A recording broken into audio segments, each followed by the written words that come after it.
请高雄团队的家人稍微关注一下吗？我们已经开始在直播，尤其是欢喜结缘的家人哦。好 ，OK， 子方，你们那边的声音已经开始了呢。好，我们期待我们一起传法随续远财，连线读书，一起来往相互激励，说自己相约文法心笃定，相信自己有潜力，永葆初心，正精进的一个方向哦。我们时刻分秒勤精进。好，如果会的人，请跟着我们一起，好不好？来，一心一志法无量，再小的一步都胜过圆。Tap to speak， 听见吗？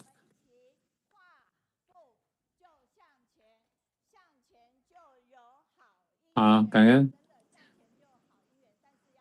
Go forward, we have good affinity. 大家请看哦，尤其是博人的亲友团，我们有准备这样的月上云端的 logo 贴纸，您要多少可以拿多少没关系，但是拿回去。We have prepared the logo sticker.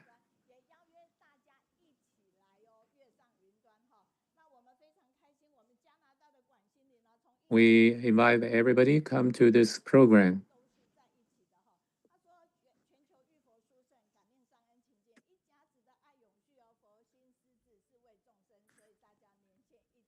The Buddha bathing ceremony is very amazing.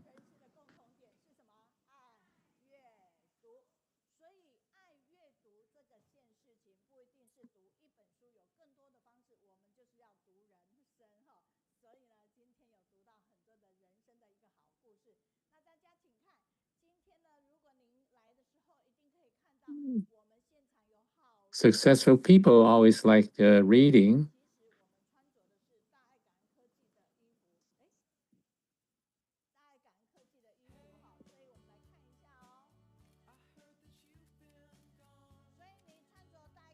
Let's look at the video. The dress we wear are from Taipei Technology Company. 祝福，我们希望透过这样的一个祝福呢，然后一起。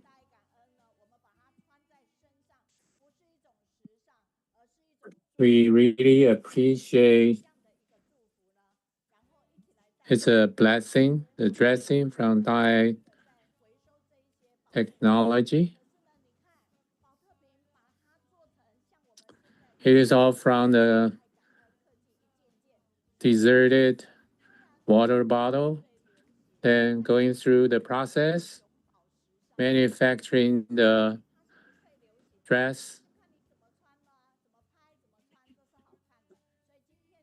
is always fit in different fashion. Please take a picture of yourself when you dress the Taipei Technology dress. We will post it for you.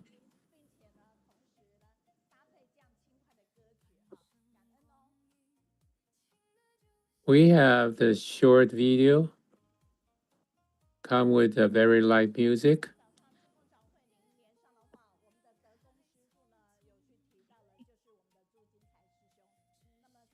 You guys see the morning volunteer morning session. The presenter also comes to our stage today.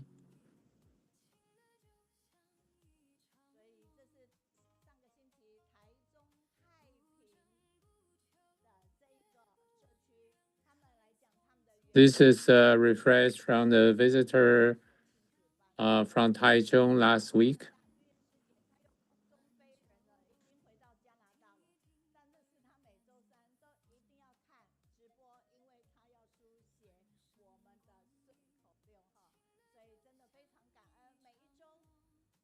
And he watched the show every week because he writes the refresh articles.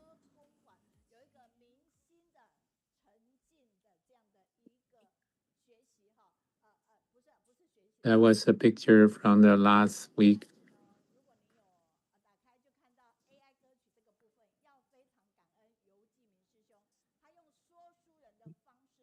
If you have listened to the AI made music, we really want to appreciate the brother.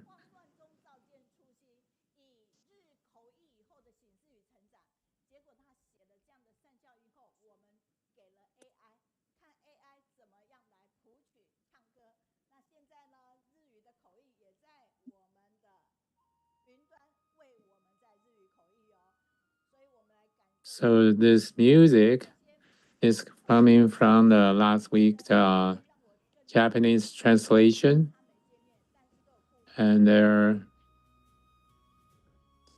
although we don't see them, but their story in the song.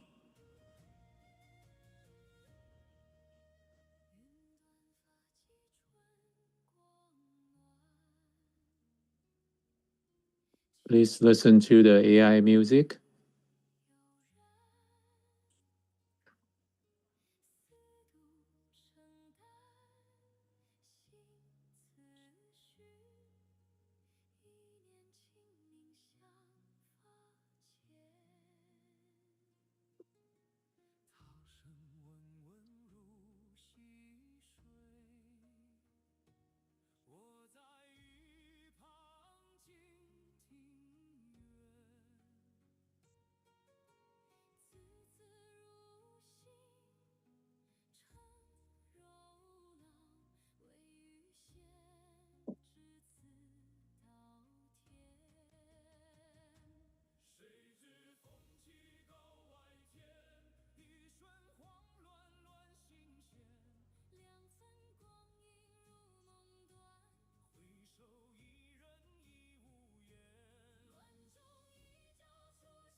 January 8th is the first volunteer from Japanese doing the Japanese translation.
Always keep a smile when you're on the stage.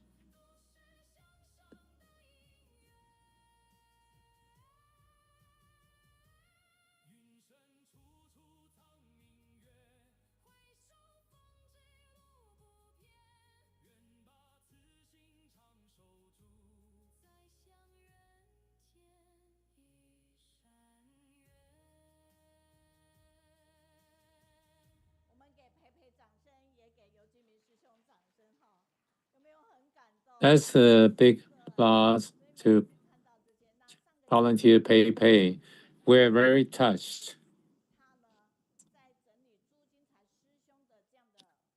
The last week's reading lead, she is very deep in the reading lead. She is very touched.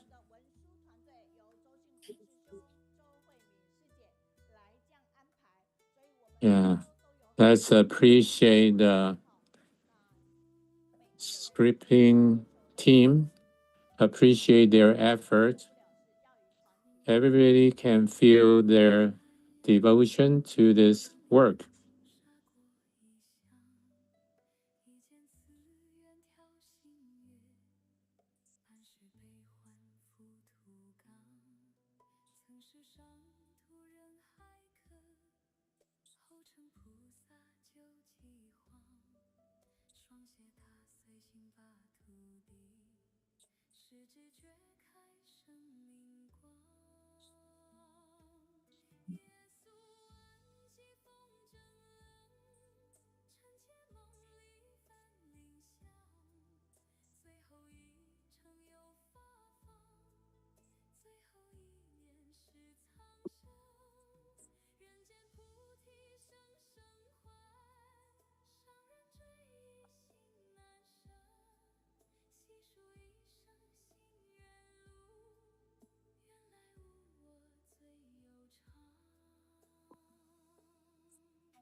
The video clip from our study leading was reviewed by Master in this morning's volunteers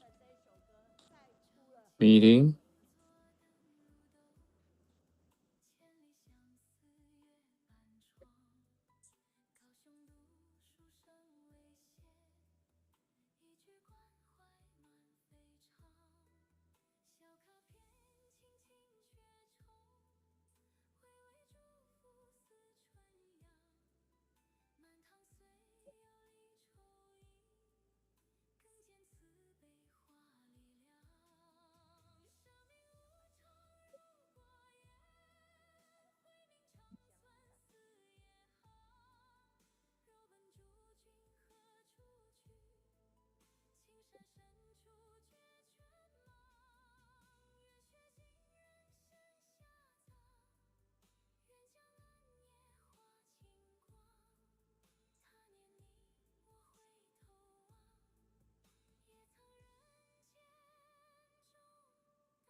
We really appreciate.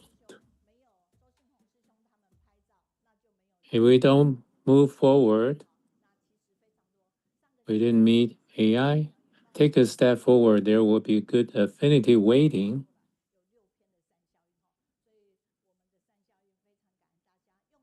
There are 6 pieces of feedback from Canada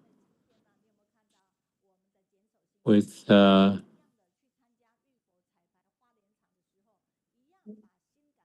did you notice Jian Shouxin,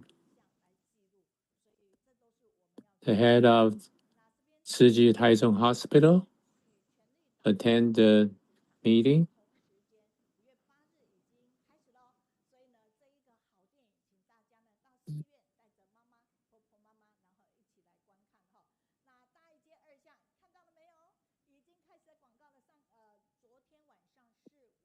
This movie starts showing. Number 2, lane of Dai Street.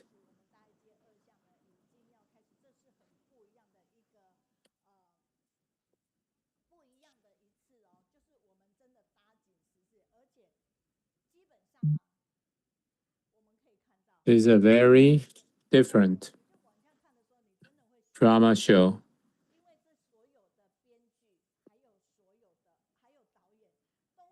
You will be amazed when you keep on looking.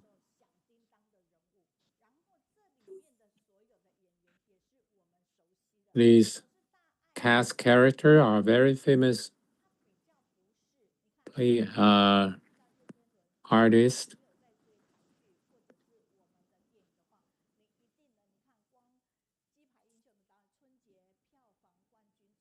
Do you know this character Ye Tianlun? He got very high box office record.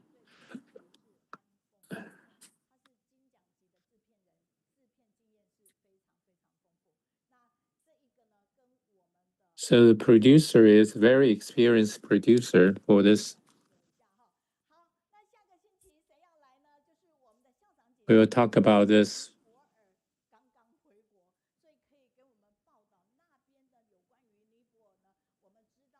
So our famous sister principal, he just came back from Nepal. Although he retired, but he's still very diligent doing the volunteer work.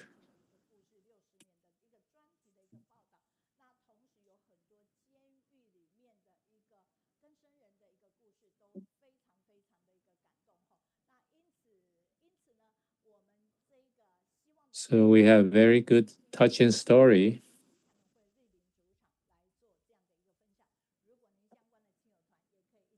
So the actual actor will show in our next week in our show in person.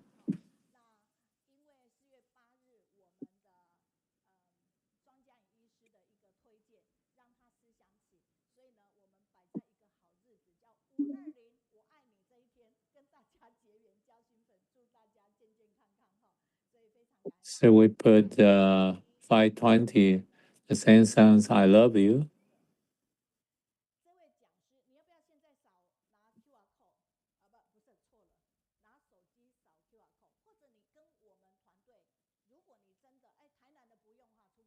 And so can you use your phone to scan the QR code?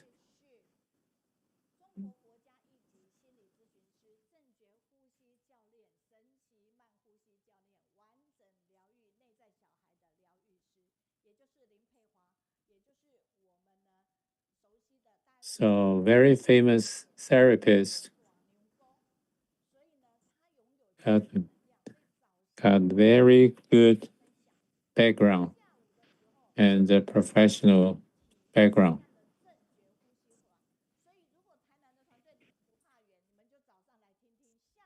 So it will tell you a very advanced breathing method.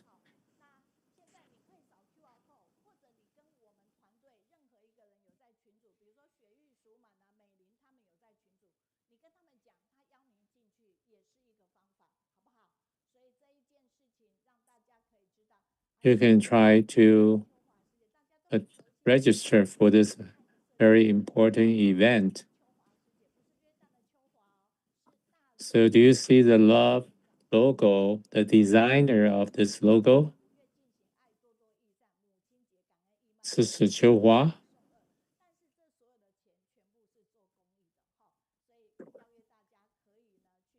So this show, they sell this logo for charity purpose.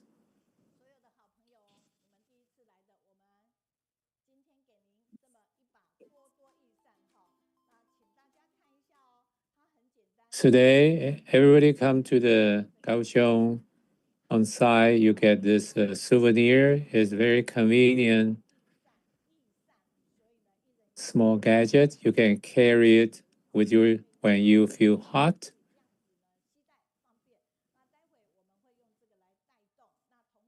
So very easy to carry with you. Lightweight. So if you're on stage, you can also use this small gift.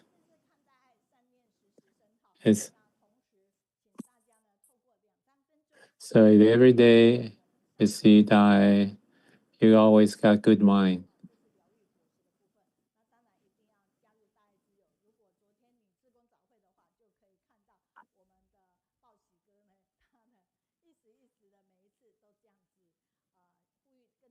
So you can see every morning the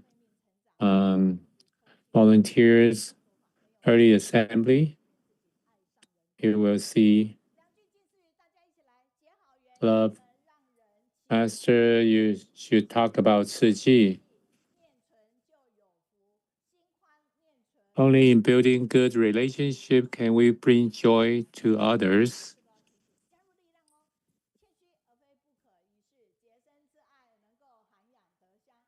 When everyone be an idea, talent, or master side, our palm on chest says, relax. Master, we are your ideal disciple.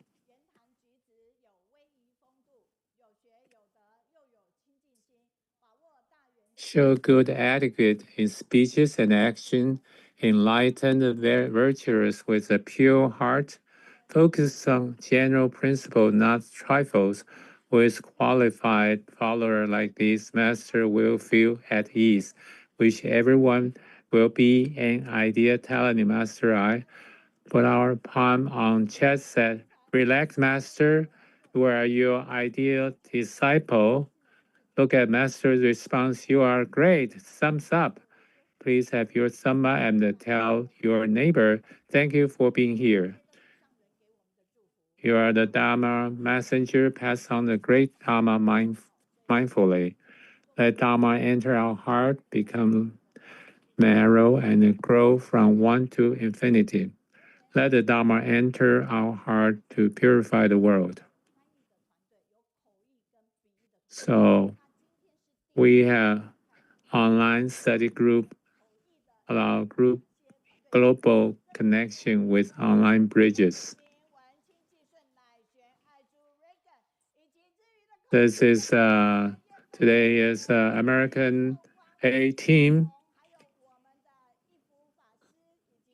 as one of the auspicious cloud of Bodhisattva here in person. So we really like this person. The person from Kaohsiung, they all online. A very strong team from Malaysia. We have the Cantonese translation team. We have the team from Malay.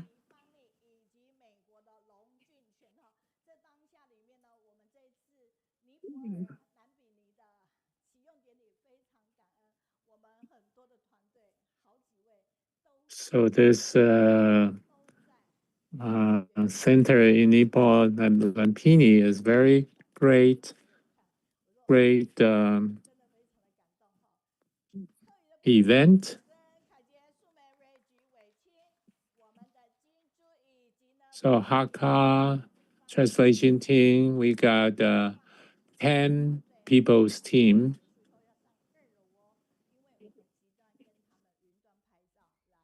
We hope the translation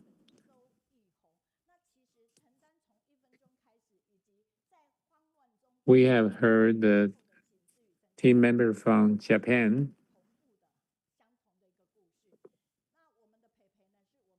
So we are synchronous.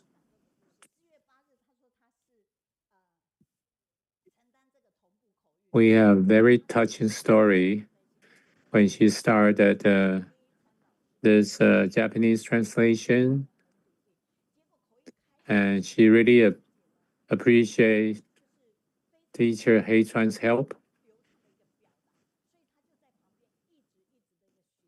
She can very steady and very thoughtful expression in the translation. She is very touched by this character in those stories.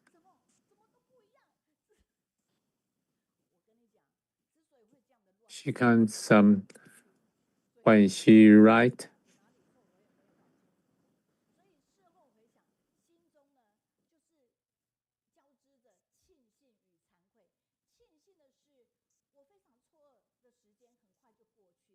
So we feel fortunate. The time passed so fast. So after she went through this experience, she started to try to understand the whole content of the translation. Then she become very interactive to meet the challenges.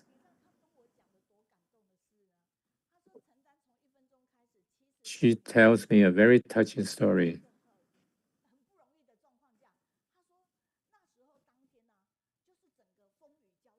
So volunteer when she started is a very difficult situation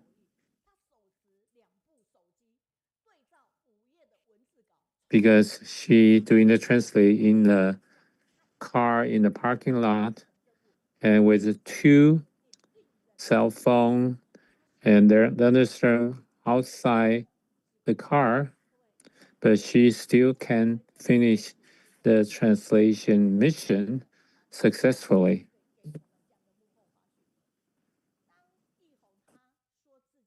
These are the story from the translation team. Then we know this kind of story.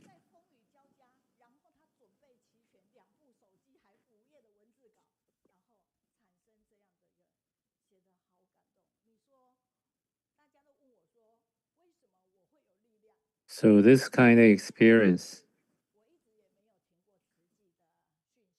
why I have the strength to do this.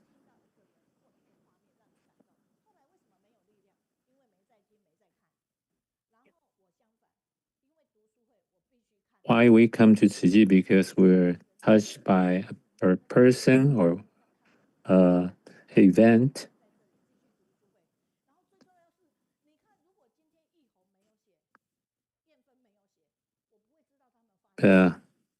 How do we can persist doing it? Because everyone's effort, doing a lot of different wonderful things by the team members. So let's give them a round of big applause to those background working volunteers devoted to achievement of this book study group. We are not the best, but we want to become better with you.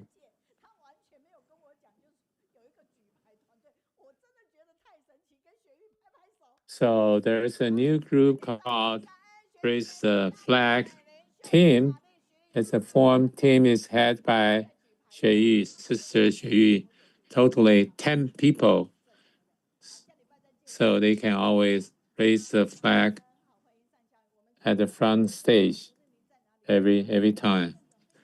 We really appreciate your feedback of your review of the previous week's show, because without your feedback, we don't know how you feel. We really want to appreciate the reader from US, Canada, China, Japan, and Malaysia, many places.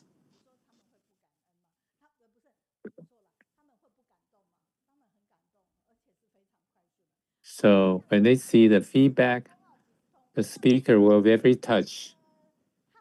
We gonna have the okay. Watch it. All right, for our next session, we are going to be crossing borders to Australia.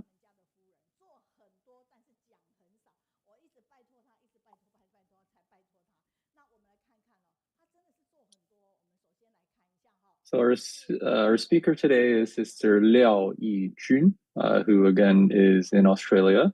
She is someone who is always giving of herself, but often does not speak much about it.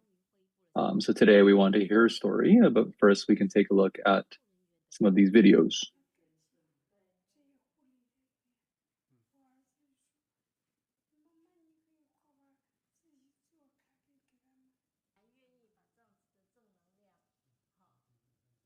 It looks like this is Sister Yijun here, caring for patients at a hospital.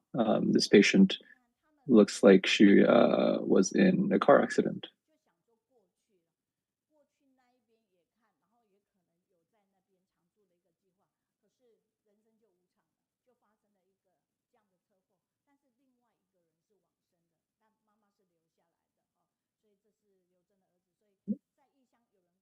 Yes, it was a very serious car accident. It looks like somebody had immigrated to Australia as a student, and the student's family had also come visited, but then that family got into a serious car accident.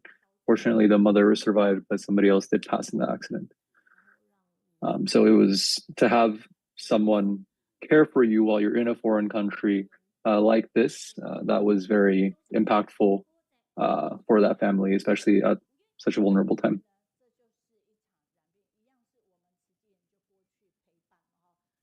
That second video was another instance of Tzu Chi volunteers providing care for medical settings.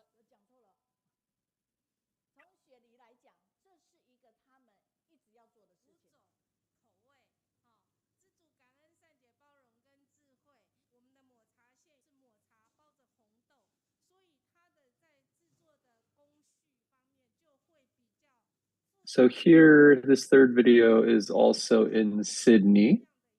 Volunteers are creating, it looks like pastries, 5 different flavors.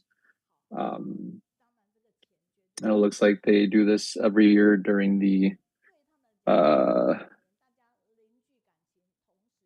Moon Festival.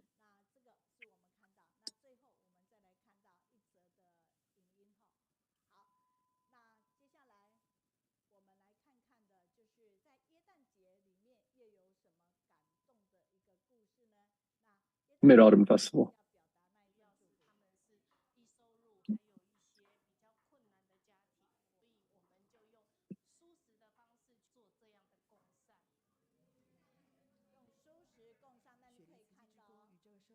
And then this fourth video,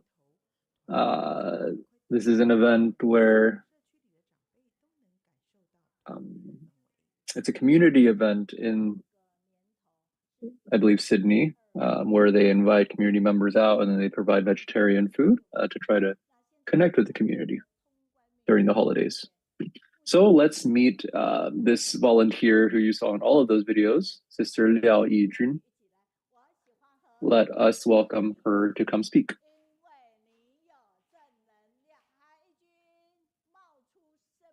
Hi, Sister Yijun. The topic of today is the colors of life woven into hats.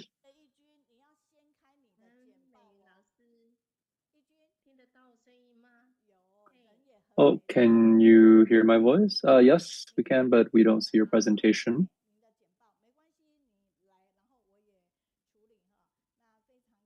So folks are working through getting the presentation set up.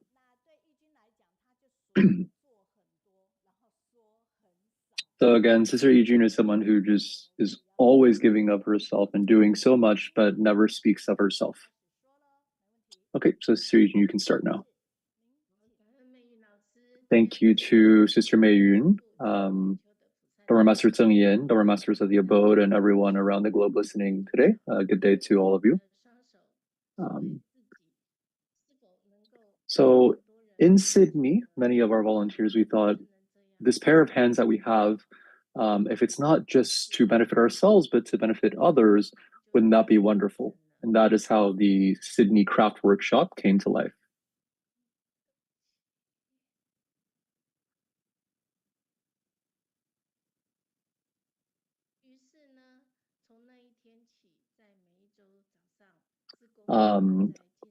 From that point in time, every Friday morning, volunteers would meet at the Jingsi Hall, and through sewing and with every stitch and every thread, we would turn our hobby into a force to help others. And earlier you saw in the videos that we have during the Moon Festival, these moon cakes that we're always selling for charity. So one of the products that this team of volunteers makes is a bag for those mooncakes. But you'll also see on the bottom left corner, we have these bags for gifts. We also have these protective ear covers for face masks on the top right. And on the bottom, which is the topic of today's session, or it was in the name of today's subject, is these medical hats.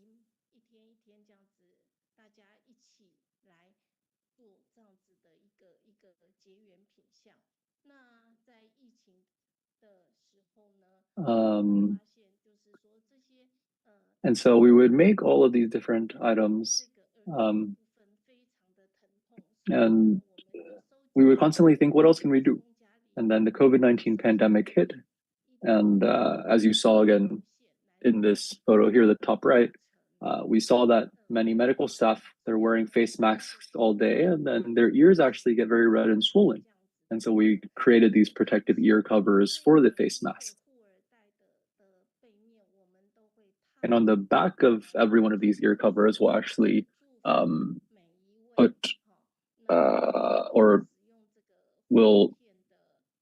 you can see these Jingsi aphorisms that we have put onto that ear cover, so that not only can they protect the ears, but also bring warmth and wisdom to the medical staff. And as we started creating, these ear covers and these medical hats, more and more medical institutions began to trust us, and they began to ask or request of us, could you maybe do this and that to enhance the hats, make them easier to clean, maybe give them different colors, and etc.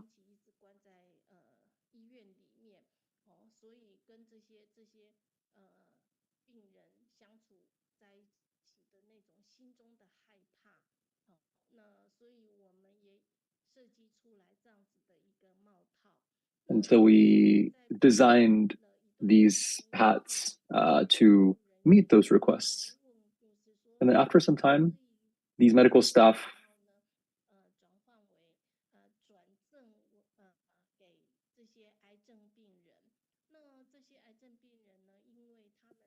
also asked us whether we could also help with creating some products for some of their cancer patients. Many cancer patients go through chemotherapy.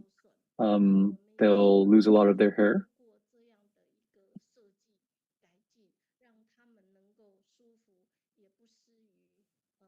And so maybe these caps can help these patients and help them maintain more dignity in their lives and confidence.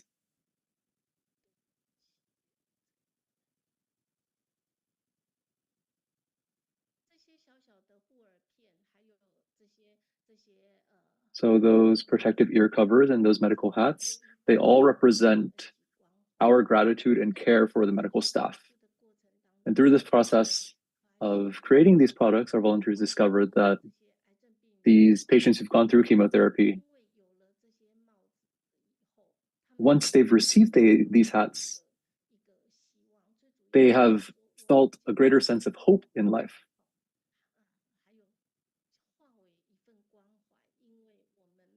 And these hats represent our love and care for these patients. And similar to the protective ear covers, we also put these Jingsi aphorisms on those hats.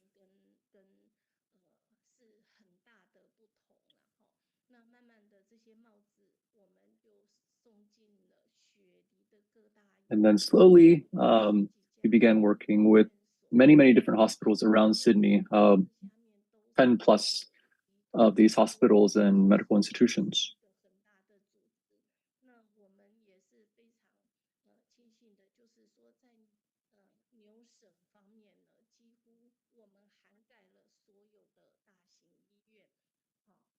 So we feel very fortunate. We've actually covered most, if not all, of the major hospitals in the area.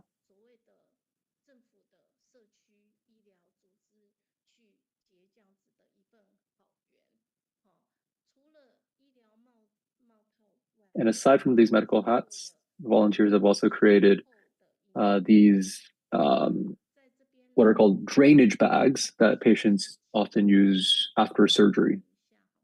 So can we please watch this next video?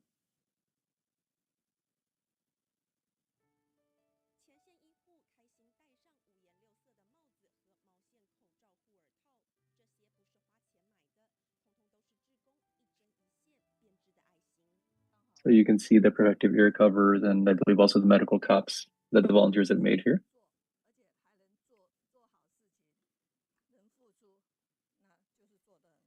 Volunteers saying, not only do I have something to do to spend my time, but it's something that can help others, and that's a wonderful thing. We even see some of our more elderly volunteers. Their vision may be more challenged, but even then, they insist to work hard and create these products. And they make sure that they're created very well because that'll affect the comfort for the folks who receive them. This volunteer is saying that over, I believe, 3 months, there were more than 1,500 medical hats that were created and more than 1,000 of the protective ear coverings created. It sounds like there was a total of 27 hospitals that received these products from the CG volunteers.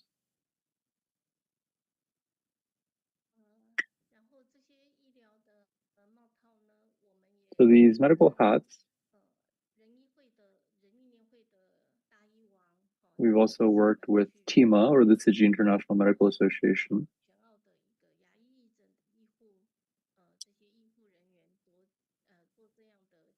and other medical staff, and shared with them as well. We try to make these hats vibrant in color so that when a patient is receiving medical care, there's less fear and more hope and more warmth. You can see actually on the screen here, these drainage bags we were talking about that patients often have to use after surgery. And then so to have these fabric coverings for the drainage bags also helps to bring comfort and also dignity to these patients. You can see what the bags look like when they're not covered, and without that covering, many patients are often not even willing to leave their beds and move around a little bit. But now with these coverings, it's just like almost like a handbag that they're carrying. It almost takes away the stigma of these drainage bags. It makes them feel much better and more willing to get up out of their beds and move around a little bit.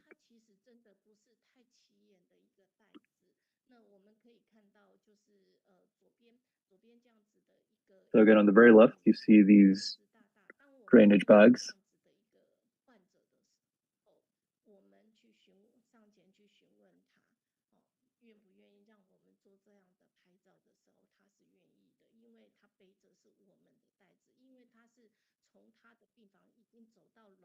And then in the middle and right photos, you can see these coverings for the drainage bags that we have created.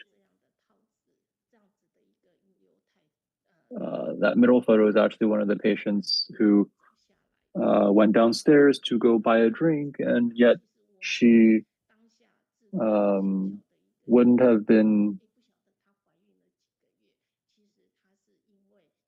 willing to leave her bed to do so. So you can actually see in the center photo, that patient, you can see a bit of a bump on her stomach. And we found out that it's actually because there is fluid buildup in her body, and hence why the drainage bag was important for her.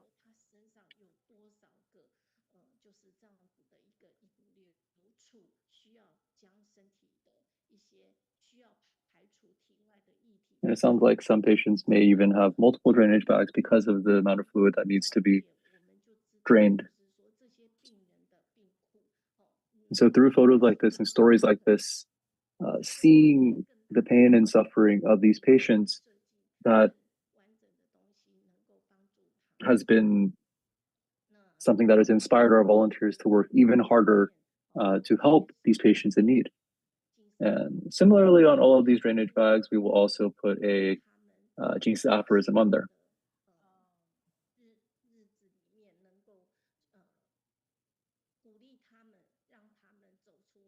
And we hope that these Jing Si aphorisms will provide hope and help these patients to overcome their discomfort and their fear. That's how we bring hope into the lives of these patients.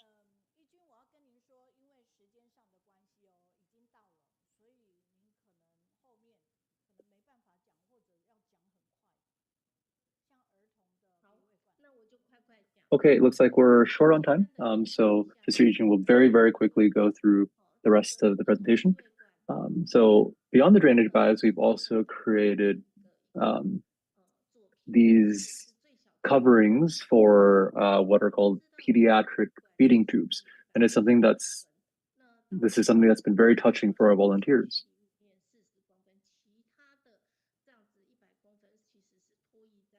You'll see these tubes that have to extend, I believe, maybe 40 centimeters or so into the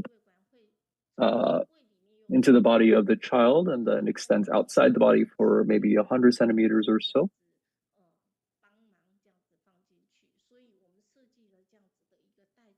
So we designed these little coverings to, it sounds like, help reduce the number of times that this tube has to be inserted and removed, if I caught that correctly. So similarly, these coverings are our wish to the patients that they can quickly overcome the health challenges that they're facing. Some of our volunteers actually have themselves been through illness, and so they have even more empathy and care to help these other patients whose pain they can understand. There's also a volunteer in Zhejiang, in Jiangxi province of China. This sister on the screen here, she's actually 81 years old. Her name is Liu Cuihong. And despite her being 81 years old, she still gives up herself to this team so much. And we see another volunteer here as well on the screen, Sister Yokwalo. So through these activities, not only do we bring warmth to the patients, but also to our volunteers. And we can see that in all of these years, we've created these more than 7,000 medical hats and caps, more than 1,000 of these drainage bags, more than 7,000 of the medical hats, more than 7,000 of the drainage bags, and more than 1,000 of the pediatric feeding tube bags. So yes, thank you to everyone. That is a story of our Sydney Craft Workshop volunteers. So we're so grateful. We can hear the sincerity in Sister Yijun's sharing.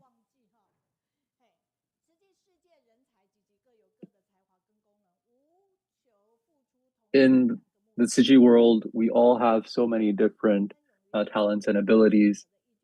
Thank you to Sister Yijun for sharing the story of our Sydney volunteers.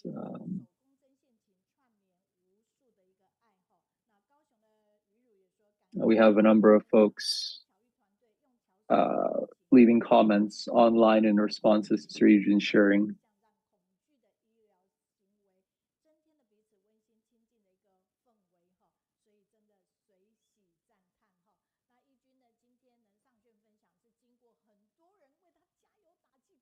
Now, Sister Yijun coming to share today, it was actually a result of so many different people going to her to encourage her to come out and share.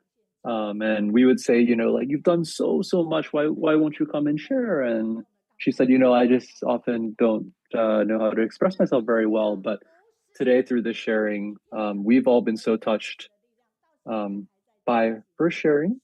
And it is a sharing of the journey of volunteers over a long period of time,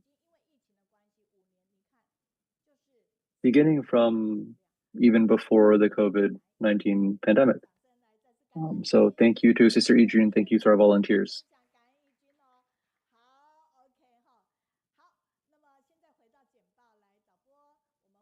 So let's go back to our PowerPoint.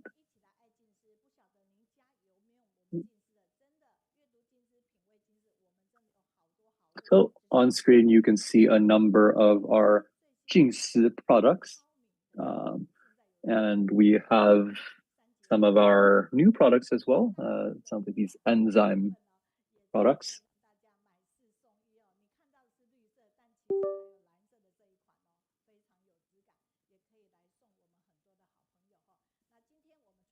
Looks like we have those newly designed bamboo bank style products as well.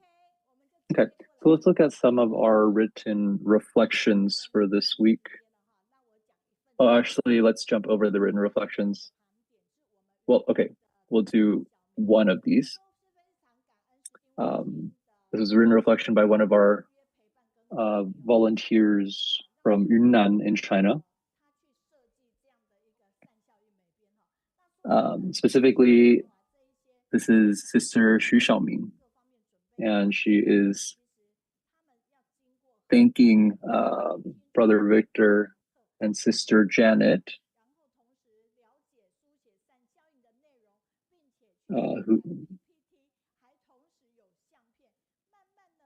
Sister Xiaoming, it looks like, has gone through the process of creating these written reflection cards, if I'm understanding correctly, and there's many steps in that process, and she was helped very much by Sister Janet and Brother Victor. And potentially helped by AI as well. But in any case, yes, we hope maybe to bring her and others to come up and share about their experiences in the future as well. Okay, now on to our next session.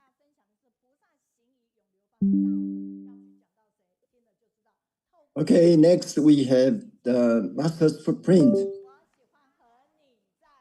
Sister Xueyu is going to share with us today. Let's listen to her speaking. I like to be with you because you have positive energy.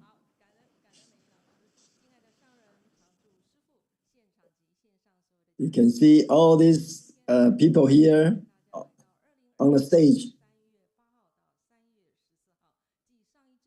Thank you, dear Master, Above Master, and all Dharma friends and family. Greetings. Today we are reading the scope of Master's Footprint, March 8 to 14, 2025. The Eternal Glory of Bodhisattva Content. Last week it was about Zimbabwe, Brother Tino. This week we're going to show you Brother Zhang Hongcai. First, we can see Honduras is in Central America. It is the second largest country in Central America in terms of area and population. Yet it is the poorest country in Central America. Because of the bad economy, there are 63% is out of poverty, is live in poverty. 53% is cannot even go back to school.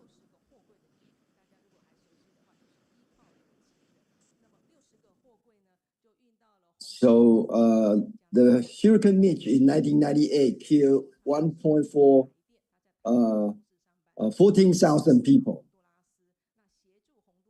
We sent 60 containers of clothing to Honduras. Brother Zhang Hongcai is actually assigned by the Taiwan Power Company to Honduras. Because of this affinity, that he took over the responsibility of helping people in Honduras and taking the start of the beginning of the mission in Honduras. Later, 13 years later, another torrential rains flooded Honduras. Almost 60,000 people were affected. Let's look at one of the film that how Brother Zhang Hongcai is doing.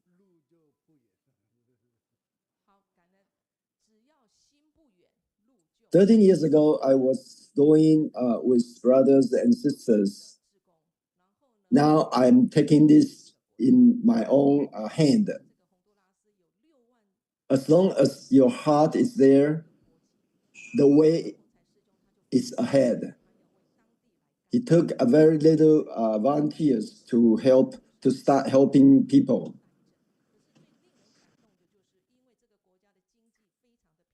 Brother Zhang made a vow to build a Great Love Village and also initiate a Cash for Work program. Because they are so poor, so the employee rate is very low for them. Brother Zhang tried to build a brick factory so that they are able to build a house and also employ more employees. So the people in Honduras welcome Tzu Chi very much. Initially, we don't believe.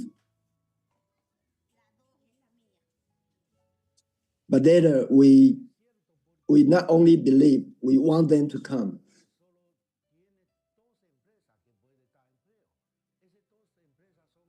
Number 2 is my house. In Mohana, only 2 factories, sugarcane company, but the job is not always available. That's why I built a brick factory so that I can let them have more chance to work. Now we have 28 volunteers at most working here. In this factory, okay, let's go on. Brother Zhang to promote the employment, so he built this factory, brick factory.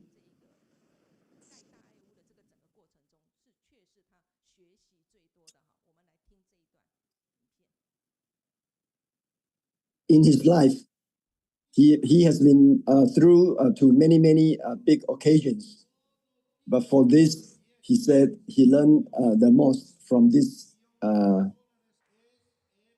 disaster. I'm an engineer. I have handled countless large projects in my life, some worth millions of dollars. But this small project has been the one where I learned the most.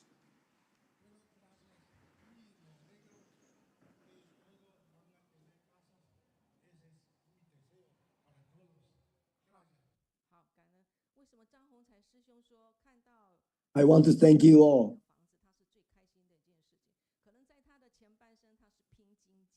Thank you so much. I'm truly happy that this is now you have your own house. This is also my greatest wish.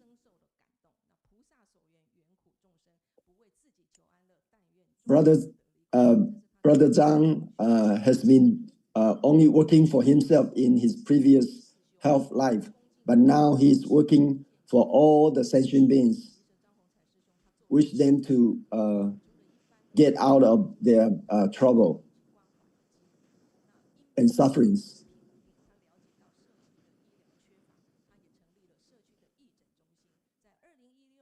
Brother has made a very good example.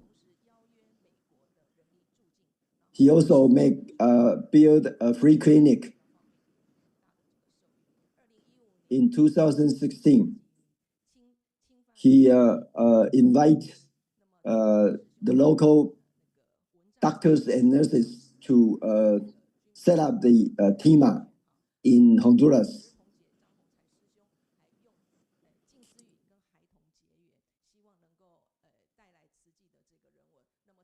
when the Zika happened in Honduras, he went out to distribute the mosquito tent, and also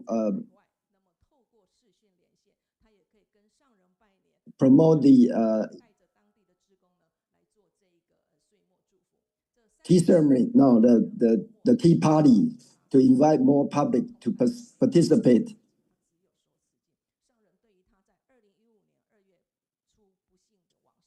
The end of year blessings, he also invites so many people to join.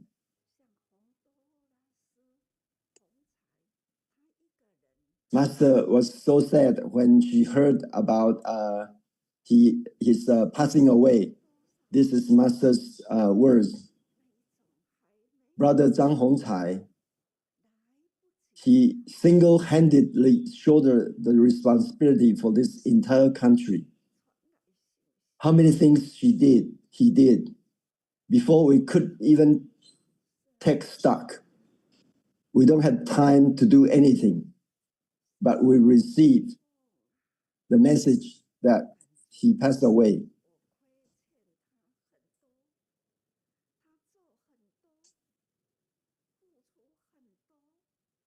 How my heart aches. I feel I owe him so much. He gets so much, yet we didn't honor him properly. After joining Shiji, he alone took the opportunity, the vast responsibility, and built so many houses. Every time he came back, it was too short. He cannot share all what he had done in local, but he always served his own time without saying it's his own, it's just his duty, he said. I didn't interact enough, but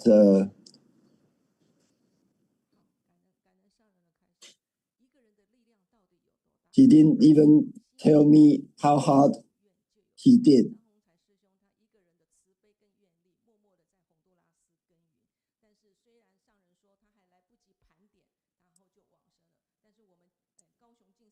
How much power does one person have? Where there is a will, there's a way. Where there's a wish, there's a strength. Master said, we didn't even check the inventory of Master Brother Zhang's work, but he always said, yeah, the giving I had done is not necessarily get recognized. So even though we cannot take stock of his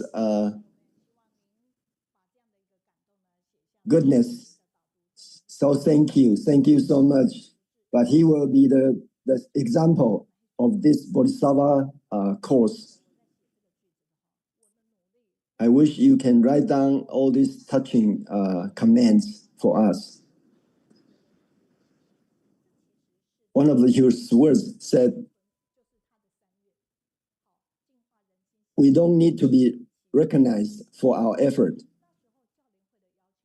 but as long as I can leave the footprint, it's enough. So we can purify people's heart and make the society peaceful.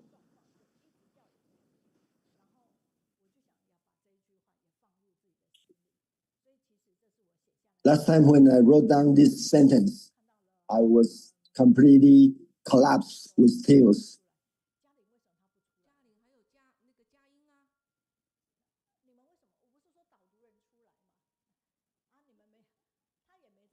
So when I see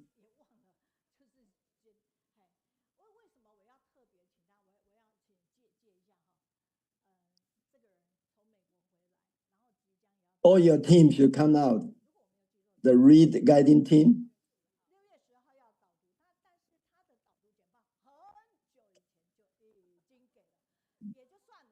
this lady come back from United States. In June, he is going to do the guiding for us.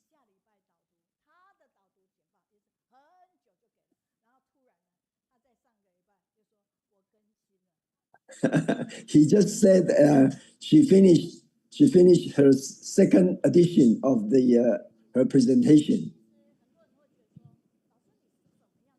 And this lady said, I also updated.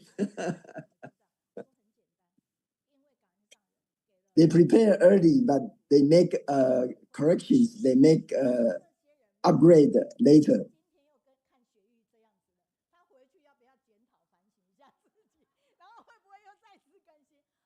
We appreciate Master gave us this chance for this study group to be here.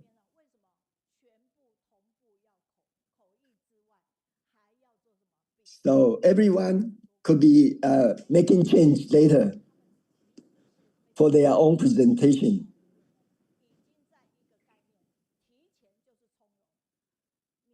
Not only that they had to provide the script of their presentation for the interpretation team.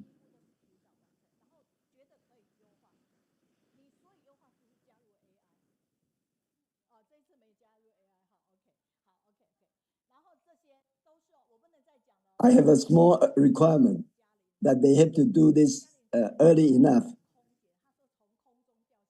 to bring out all the PowerPoint and all the script. And I will introduce two more new members.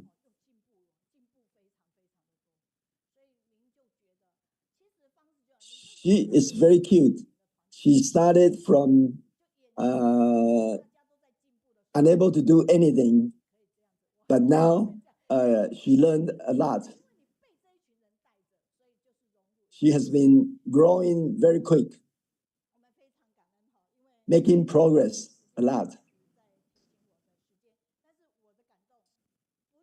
Because you have a big group leading in front of you, so you can make a big progress.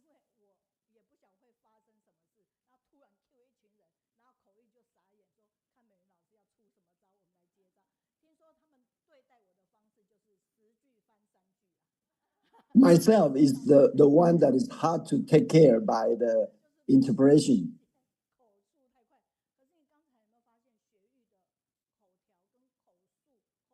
The way they treat me is that they only take 3 sentences out of my 10 sentences.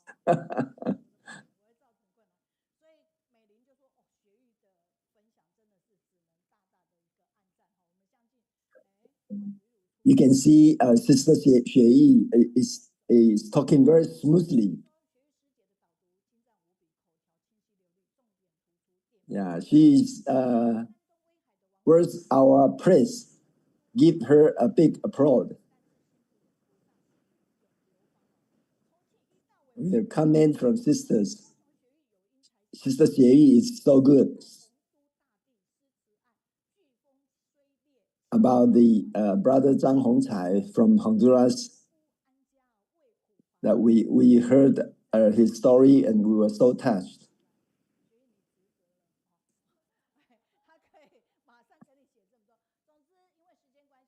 Make such a big vow to help poor people in Honduras.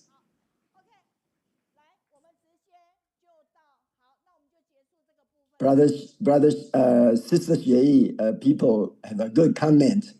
You worth it. You worth it. Thank you. Now let's jump to the next one. To the weekly summary. Quick run. So people on site. Yeah, we're going to take photos. Please raise the two bag of noodles. Thank you for the team from Canada, United States.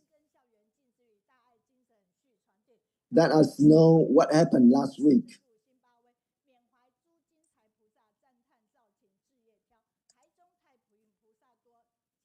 For the first one, Tzu Chi volunteers from Dominican Republic share the inspiring story, Looting Love in Dominican, reflecting on the education growth that has flourished since Tzu Chi established a school in La Romana. Over the years, many graduates have returned after completing their studies to become teachers or serve their local community, continuing the cycle of love and education. Within the community, Tzu Chi volunteers also encourage every household to practice environmental protection and care for the earth. Inspired by this effort, many local residents have actively joined the volunteer work, working hand in hand to create a cleaner, kinder, and more harmonious community.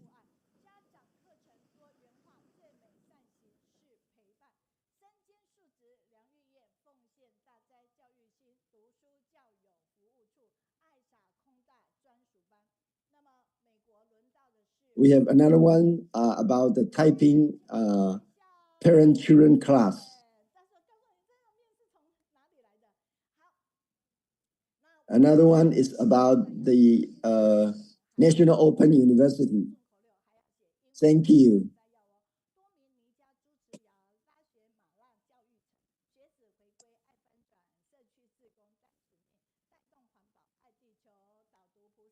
The US team not only need to write this quick rhyme, they also need to translate in English.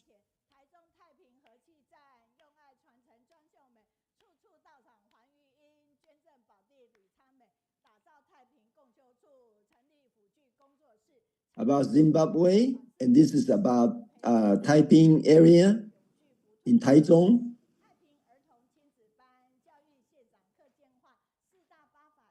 And this is about the auxiliary tours. This is about the parent-child class.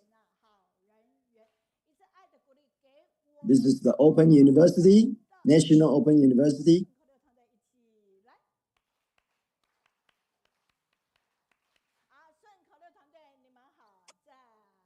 Let's give them a big applause of love. Thank you.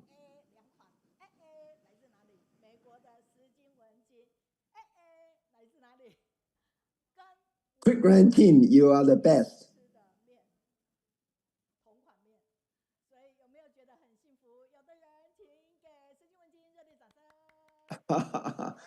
The noodle is actually from United States. Sister Zheng Wenqing. Oh, okay.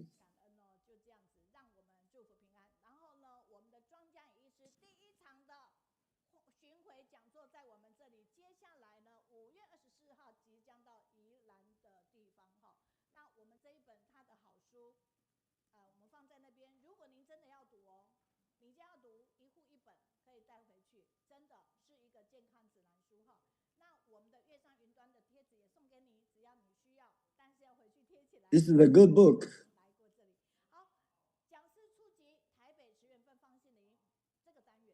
About the health instructions. So next we're coming up to our chapter on with our doctors, but there's so many different doctors. There's only few of them who are able to perform live music instruments live. So this is a special opportunity. I'm very grateful for him for joining us today. A lot of times when we're seeing doctors, how to transition, how to pass down their knowledge become a challenge for them. So today that will be the center of our discussion. And first of all, I'm very grateful for our publication and design team. We've been working on these posters. At the same time, from these brochures, we can see that he is very talented. Every Saturday, though, he will be there 90% of the time doing the morning assembly, sharing stories of the Taipei City Hospital. So now we'd like to watch this video. It's been 20 years since the opening of the Taipei City Hospital, and from here you can see that they are going out to the different rural areas to provide medical care for those who cannot get to the hospital. And they work in tandem with the team of doctors of Taipei. For example, this grandma here has a mild dementia, but she can still work, interact with a lot of our volunteers. Even though she may not remember us tomorrow, at least we are here today to stay with her and keeping her happy a bit longer.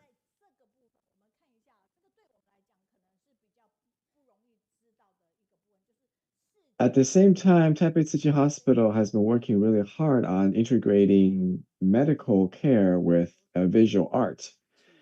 Now, visual art has been a very important part of, of the residency training. Even though it has been in practice for many years, it's still pretty new, pretty unfamiliar for many different schools.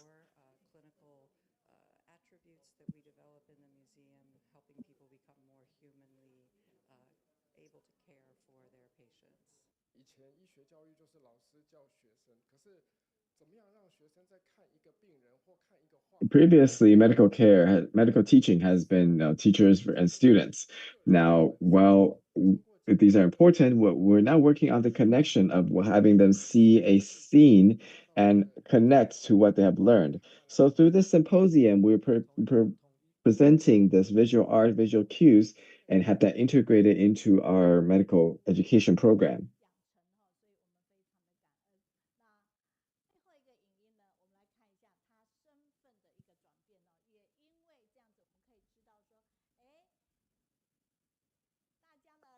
And last video, let's watch his the change in his roles throughout the years.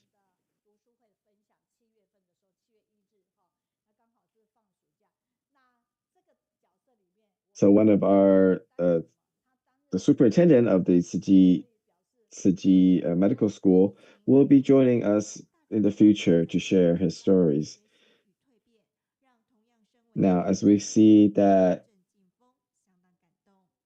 he is also a member of the PTA, so that means that his son is also soon to be a doctor.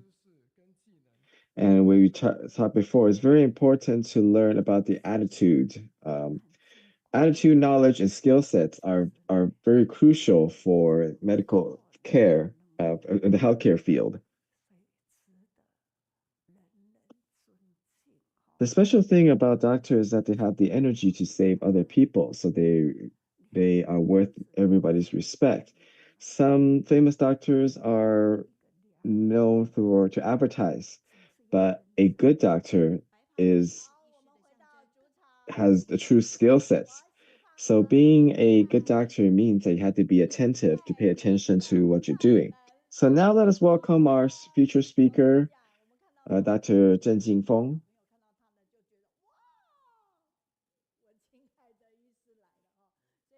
So now that we see him, I'm sure a lot of kids when they see him, they feel very familiar because he is a very well-known doctor and very good with kids.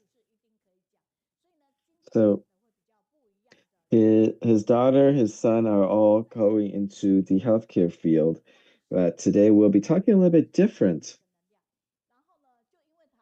topic. Not so much on the doctor-patient relationship, but more so on the educational programs.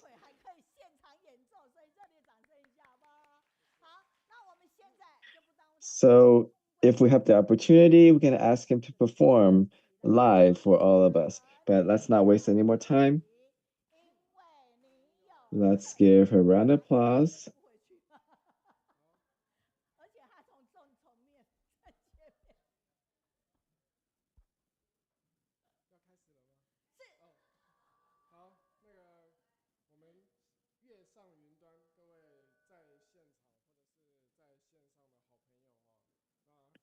So to all our online study club members, whether you're here with us or joining us online, hope you are doing well.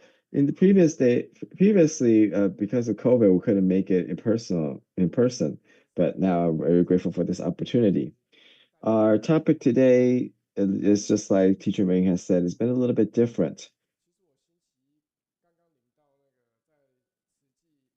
So today's topic is on the transition, passing down education and education. I mean, medical care and education. I've been in Tzu Chi healthcare system for about 30 some years. And I've been very involved in the new residents training as well as the PGY doctors. In Tzu Chi, it's very special. The education program is not just to learn about skill sets, but also learn about humanistic values and building a relationship with a patient. So I will spend a portion of our time today going over this topic. Now, many of my families are joining us online as well. I remember the first time coming here, I had I do a little live music too. Right. So in Taipei City Hospital has been shouldered the responsibility of be a teaching hospital. In the first 2 years after their training, it's called PGY, and they are unspecialized and basically a general doctor. Now this year, it's very different because our PG1 program opens for application in February. But we've been very busy beforehand. In Taipei, there are not just Tzu Chi Hospital, that there are also many different other teaching centers. So we're in direct competition for the best applicants. This year, we have about 205 applicants total. We have 49 openings.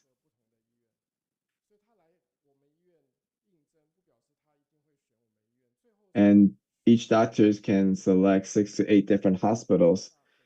So even though they come for our interview, doesn't necessarily mean that they will end up matching with us. So they may end up matching with other neighboring hospitals. So we have to distinguish ourselves.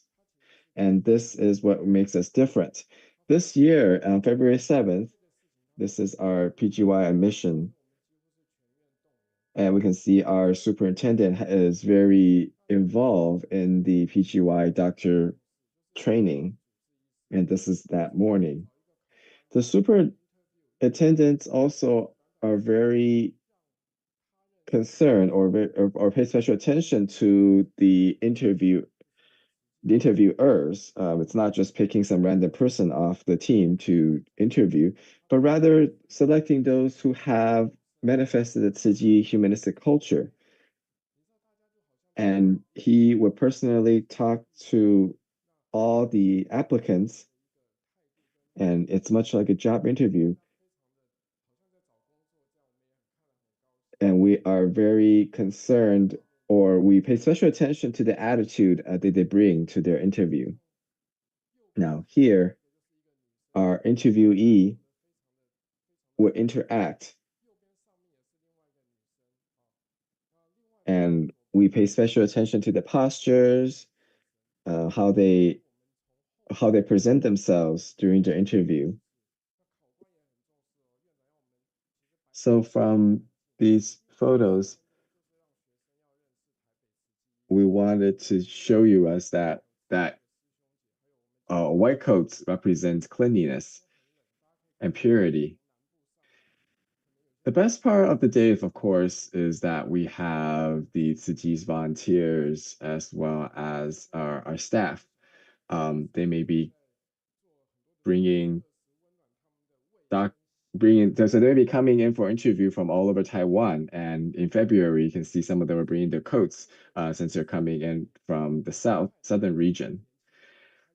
And this year we prepared hot foods for them because of the weather, and we tried to make sure they would have a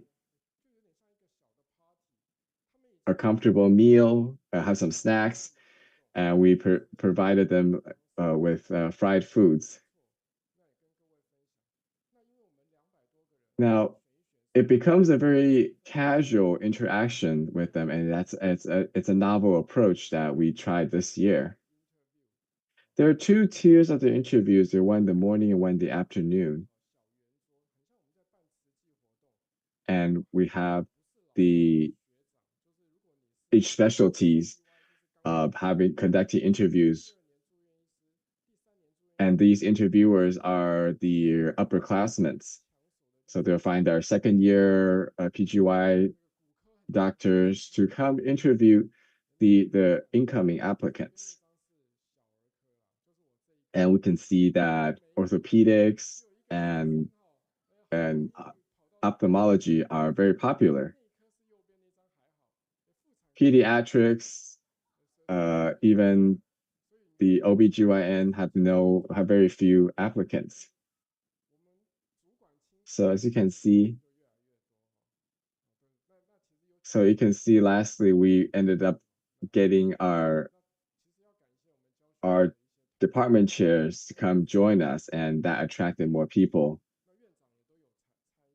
We're very grateful for the teaching department or the education departments, their staff from them for joining us, because they are the ones that coordinated this entire event. Now for the students, they're quite enjoyed the time. As you can see, our Tzu medical school students, he's eating his sandwich while chatting with other people.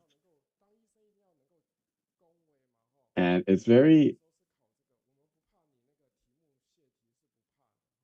we pay special attention to how they talk, because being a healthcare professional means you have to be able to communicate well. And in the afternoon, you can see the time, it is at 3:55. We ended about around 4 o'clock, but because they are so interested, they will keep talking with endless questions. So now, among the 115 people that we interviewed or invited to the interview, there were 150 that actually come, so which comes out to be 99% of the arrival rate.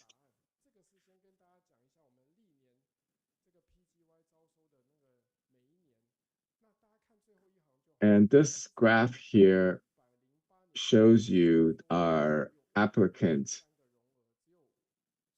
or our admission rate for our PGY program. And we have, every year, our admissions and match rate has been increasing. In the beginning, we had 23 slots, but only 12 people come. And now for the past few years, we have reached capacity for our PGY residents.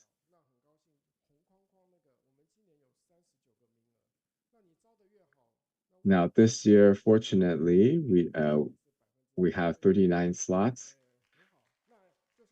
and we have matched 100% of our slots.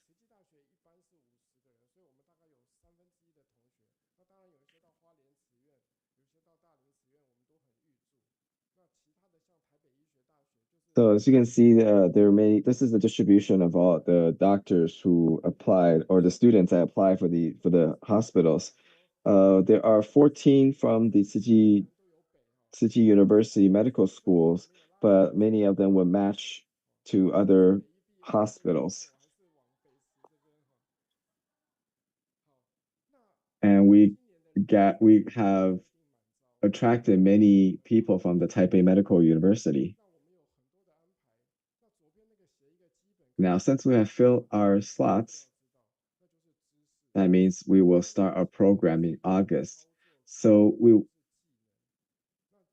wanted to start a program where people can be accustomed to what we're trying to teach. And we started out with some clinical skills that may be useful for them.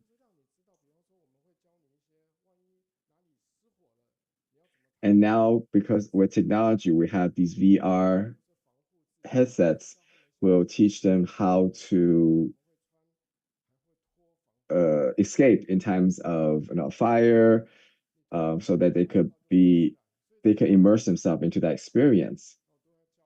There's also teaching them how to down these PPE, these protection devices, equipments. We've also been teaching them how to wash their hands because we have used some disclosing solutions, and we taught them in the beginning how to wash themselves from the inside, outside, each finger, each digit. And if they check in the box, they can see the disclosing solution, the tab, the lights. That means they are missing those areas.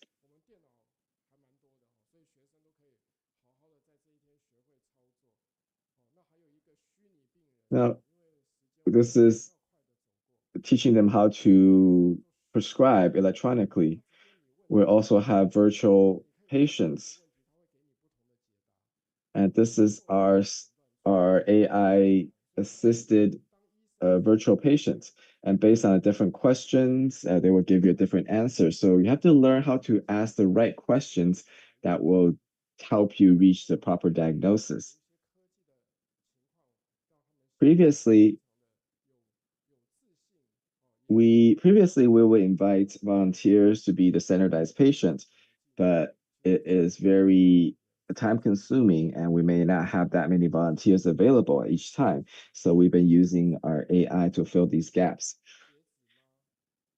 The first 3 days, the first few days of the program, we will have our most senior volunteers to share.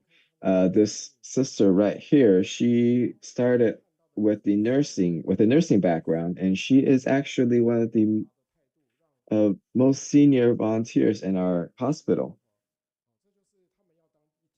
She has seen countless life and death events, but she's able to meet each event, each incident with optimism. We arrange these doctors to have lunch with our volunteers so they could learn about the attitude they would face or they would need to have when they are in the hospital, in Tzu Chi Hospital. Now, if we have 39 PGY slots, and it would be best if we have a 1-to-1 interaction ratio. But unfortunately, we don't have that many volunteers that are available all the time.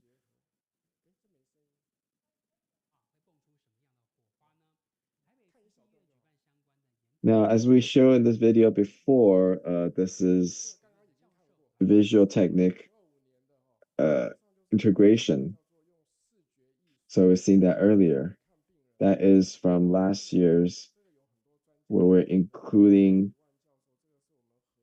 integrating art into the medical education program. And we have the pleasure of inviting doctors from Johns Hopkins to join us in the seminar.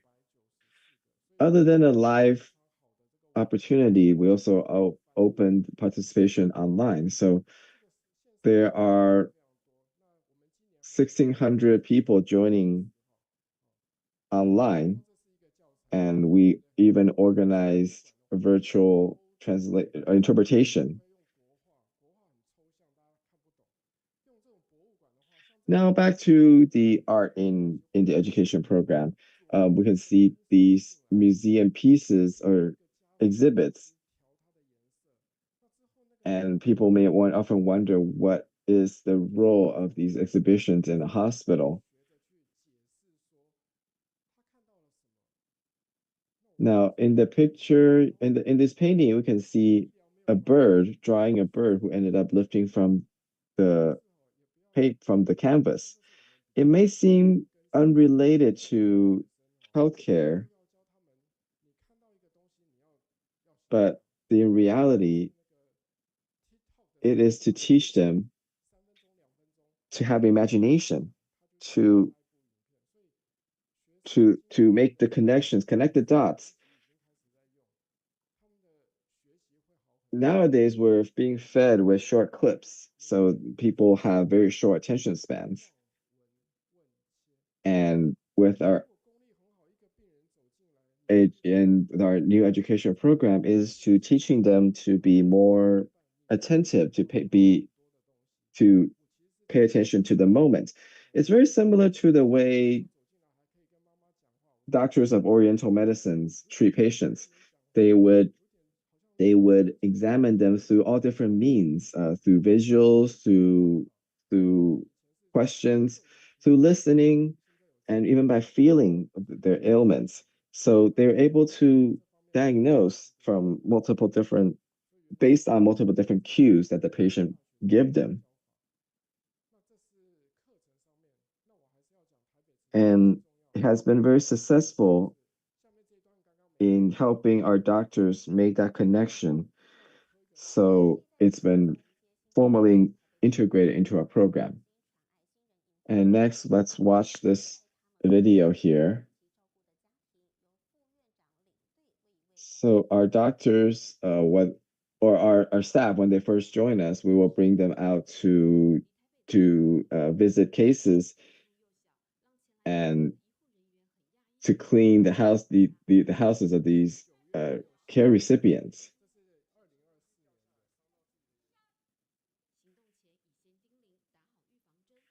Every year in September, we'll have a new round of staff coming in. And we have to give them pointers how to protect themselves in these unfamiliar places.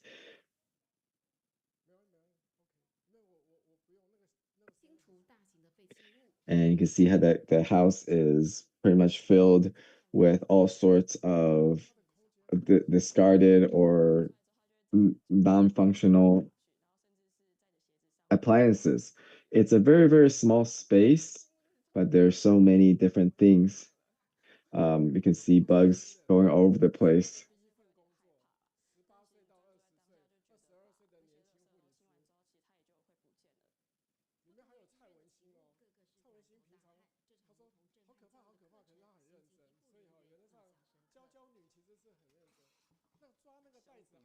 And a lot of our staff, this may be their first job. Some of them are only 18 years old. And they are very so our staff will learn to overcome their fears.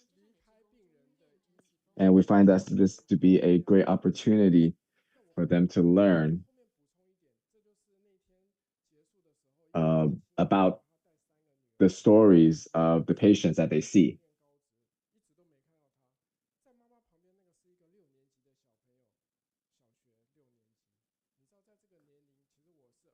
And as you can see in this picture here,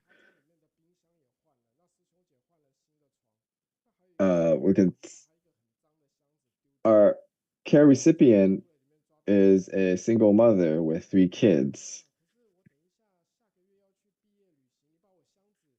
And we can see that she's been kind of unhappy. And we have thrown away the boxes. And fortunately, we found this stuffed animal among the boxes that was to be discarded, and that brought her back some and bring her happy again. And then we're also concerned because she was also saying that next month or she's going on a trip, and we have to throw away all their luggage cases. So we ended up by getting her a new one, and they're it's hard to imagine the situation that they're in, but these are their lives. And we also learn from talking to them that she's very good at drawing, and she's been drawing on her phone, even despite being an old phone. And she can learn or go pursue a career in visual design or through arts. And these are the unplanned benefits of these visits.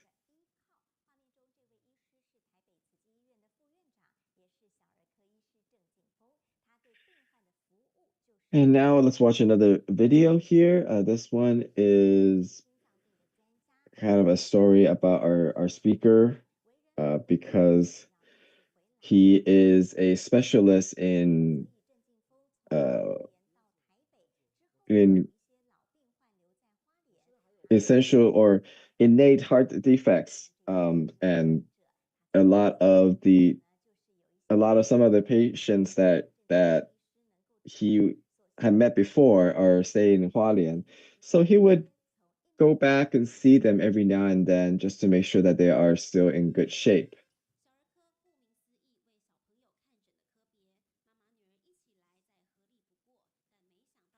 The pediatrics department, as we know, is for our most younger patients. And even though these are mostly for kids, our first patient is actually a grown-up. It's because this is when our doctor was in Hualien. This was one of his patients.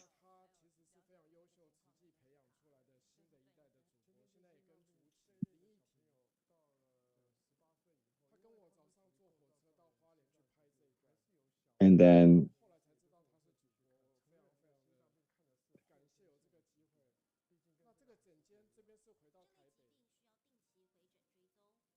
so we have some of the our patients were actually in the DIT televisions, working in the DITV.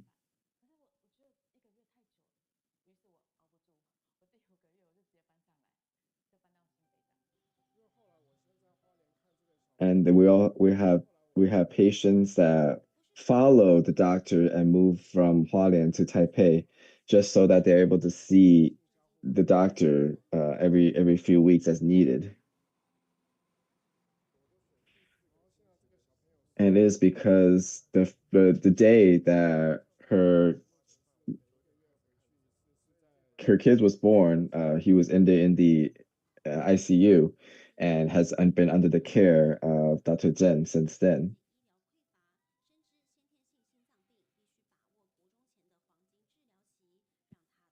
"30 years ago, when he was working Hualien, he noticed the the need for a cardiac or a heart disease care in Hualien, and that inspired him to become a, a specialist in this field.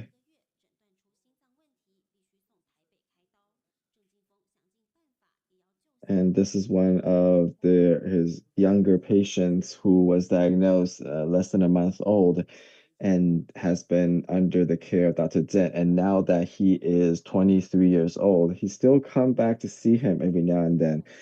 Back in the days, there were no suitable ways, so we had to arrange helicopter rides to bring them to the hospital in Taipei. Even though he has moved to Taipei, he still hasn't forgotten about many of the patients that he met through the years while he was in Hualien.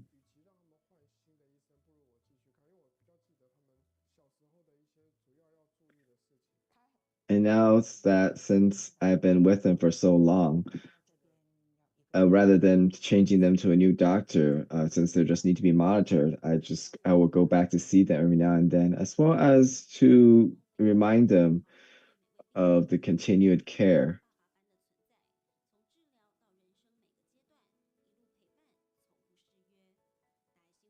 For many of their patients who have seen him more as a fatherly figure than as a doctor.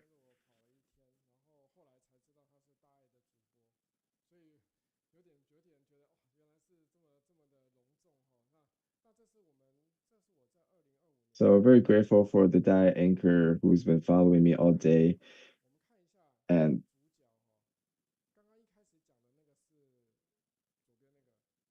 then this was from 2025. But let's see, one of our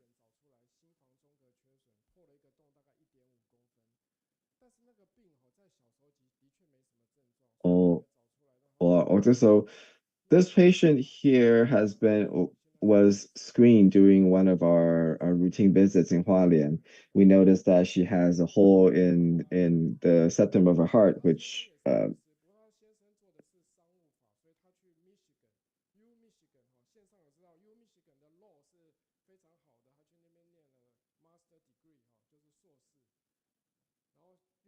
and her husband is now a lawyer, went to University of Michigan, and has a law degree.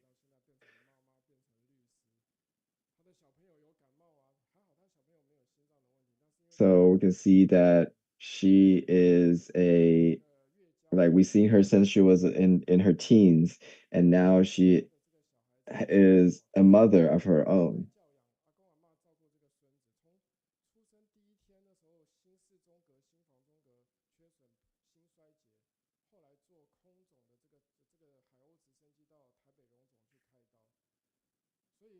And the patient, the middle one here, he was diagnosed with a severe heart defect within first month of his birth. So we have to arrange for a helicopter ride to bring him to the hospital in Taipei to get the surgery needed to save his life. Now, despite having a heart defect, he's actually a very smart kid, and his grandpa would send me pictures of his awards, just to remind me how well he's doing there.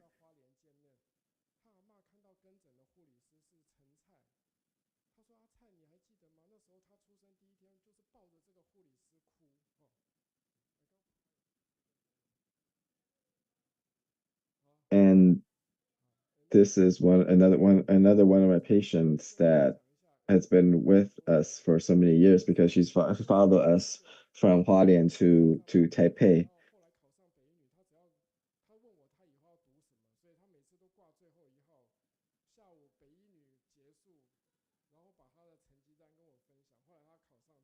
Now this one here, she doesn't have any heart defect, but she wanted to know what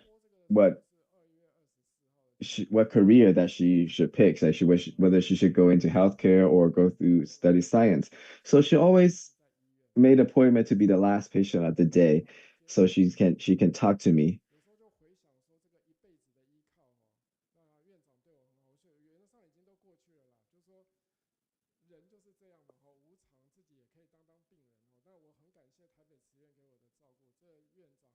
And even and being a doctor too, and being a doctor, sometimes I have to be a patient as well. So I'm very grateful for everyone for taking care of me and being able to be on the receiving end of the healthcare culture in the Tzu Chi Hospital. And we have the opportunity of being visited by our masters. Now, a lot of the elderlies, they were living in more rural areas, and due to the lack of transportations, they may not be able to be seen regularly for their conditions. And that has been one of the focus of Tzu Chi hospitals, having the doctors, having the medical personnel go out to reach those who cannot come to us.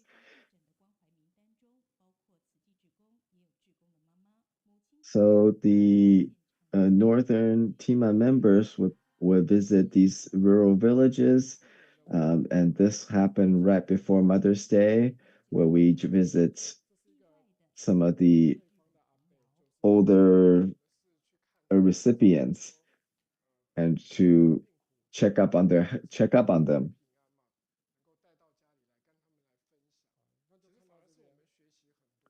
And our purpose is not so much to treat any illness, but rather is to bring our goodwill, our fortune to those who are in need. So I can see in the video, the one standing next to me, that's actually my daughter. She hasn't decided on where she wanted to go at that time, and we kind of teach her many, and so we should teach her how to recognize the medication.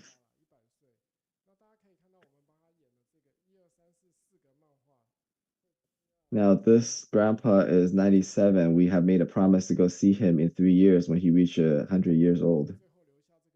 And we would sing with them, one family. And we have this photo.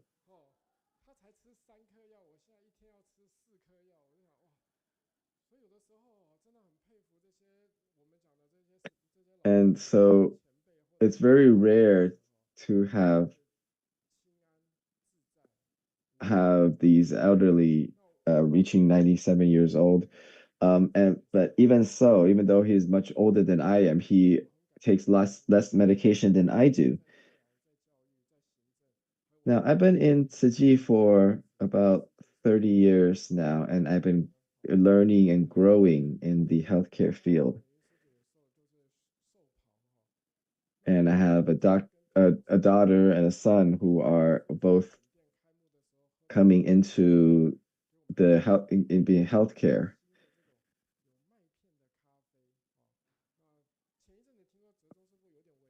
And we have also received the care of our Dharma masters. This is one of the new products in the abode. And this picture is the white coat ceremony at the Tzu Chi Medical School. I started out as a teacher, as a professor, and now I also get to share as a parent, a proud parent of a fellow student. I feel very blessed. And last September, my daughter had a white coat ceremony in Michigan.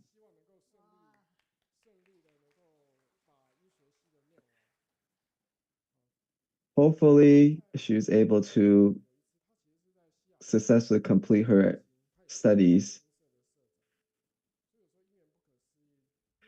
She's started in Seattle and has been a president of the Tzu Chi Club in University of Washington.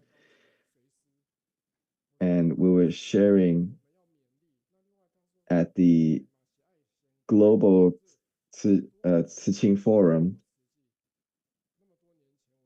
And Master has reminded her that she has to focus on her studies first before devoting herself to Tzu Chi. So I'm very grateful to be in the Tzu Chi missions for 30 years, and it's been filled with much blessing and joy. Now, from learning to understanding to realizing, you may or may not know that whether you actually realize something. So it's a bit of a back and forth. We have to continuously learn to know what we don't know, and from that, realizing the truth behind our knowledge. Even though in the morning, going back to abode, and it's very different from the site coming back to Taipei, but as Master has reminded us, our hearts has to stay the same, even though the scene around us is constantly changing. And the first time I was here, I brought my daughter with me.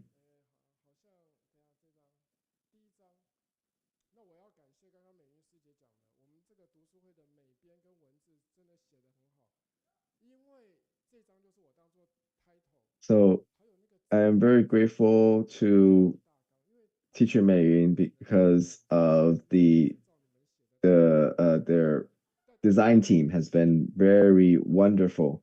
Like the titles, this slide, this has been created by the design team.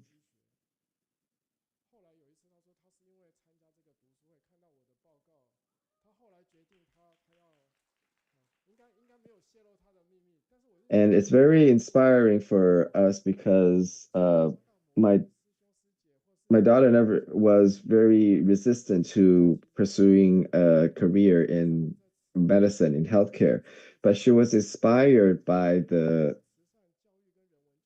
study group here when she came, and because she know that this is an opportunity for lifelong learning, whether you're learning more about your skill sets or about the interactions with other people. And I've been seeing this study group, or I've been seeing the growth of my kids throughout all these years and the nurturing they receive.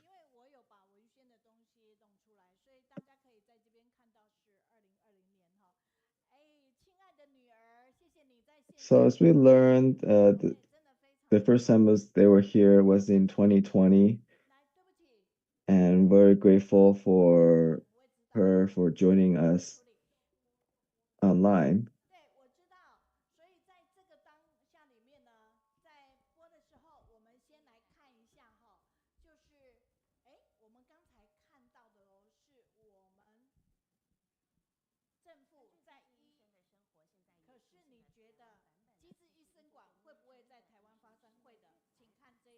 So while we get prepared for the live music, we have, let's watch a little clip here. This is an orchestra, which is consisted of all doctors. They're not only wearing a white coat and save lives, they're also able to pick up musical instruments and inspire people.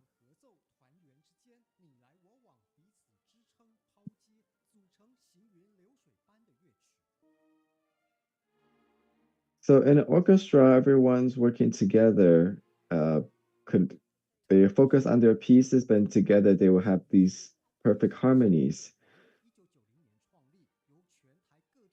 And everyone, these performers are doctors. It started out with doctors from all over Taiwan, and now we even have doctors joining internationally. They have converted the passion from healthcare to their musical performances and be able to achieve in both fields.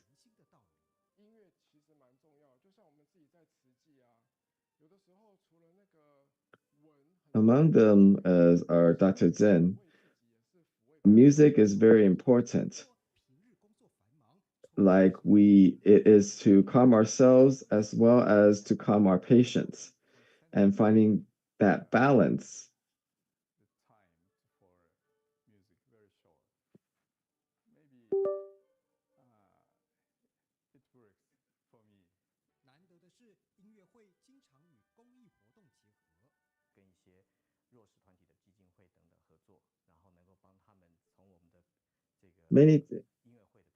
Very often these performances are in partnership with fundraiser events where the sales of the performances are donated to other charity groups. And it is to show that great love has no boundaries. Music is the common language.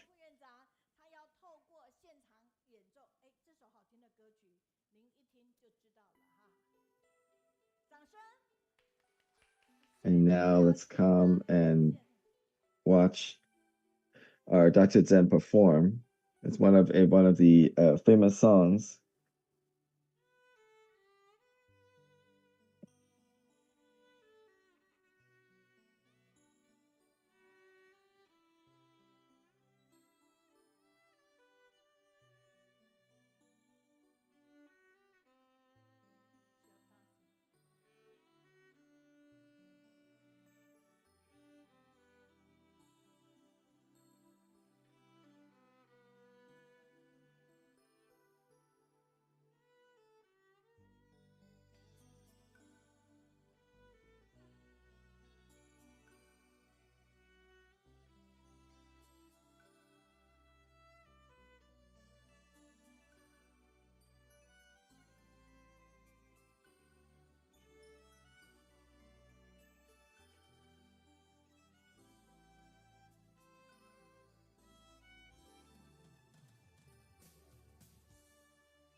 So the reason I picked this song is because the title of this song is it's a never-ending love, and it is very similar in Tzu Chi because in Tzu Chi it's something that you have to continuously do, continuously be involved, and it reminded me a lot of my past.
掌声！哇，掌声加欢呼了哈！好，我们在桃园的瑞霞说，医生不只是救人，还要救心。除了当医生，还要招生，18般武艺全用上，更加上艺术教育的想方设法，要多留住人才。面试完后马上热腾腾的薯条，温暖胃又 enriching themselves and using multiple different methods to warm the hearts of those who are in need of care.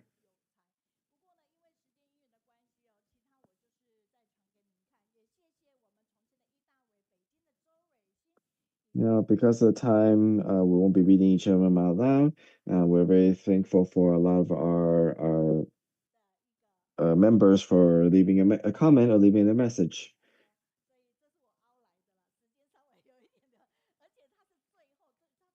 So very grateful for them to join us today.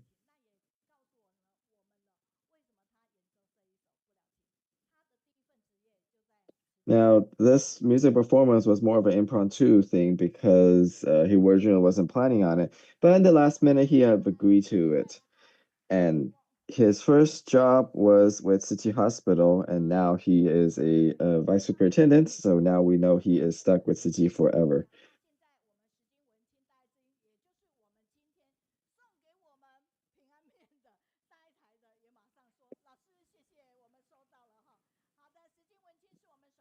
Okay, next is Jen and Victor's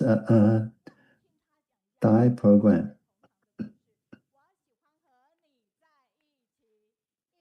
Yeah, every month they share different topic.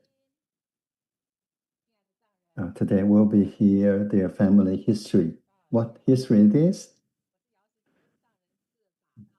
Okay, that's welcome then. Master Jingse, both master and everyone. My name is Janet. We are going to share you a story.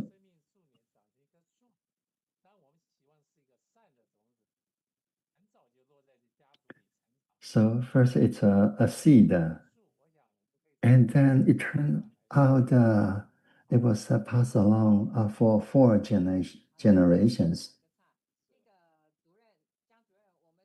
So we talk about a tree, and so a good.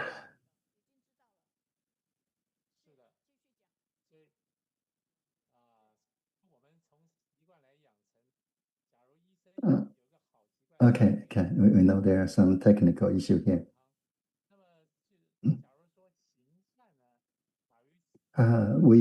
We think habit is very important. A good habit will probably will create you a good destiny in your life. So the goodness. So it become a family's tradition. That kind of goodness become a tradition in the family. So when we talk about a tree,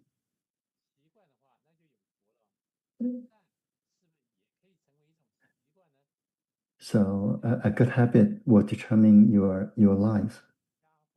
Good sanitary habit will make you happy.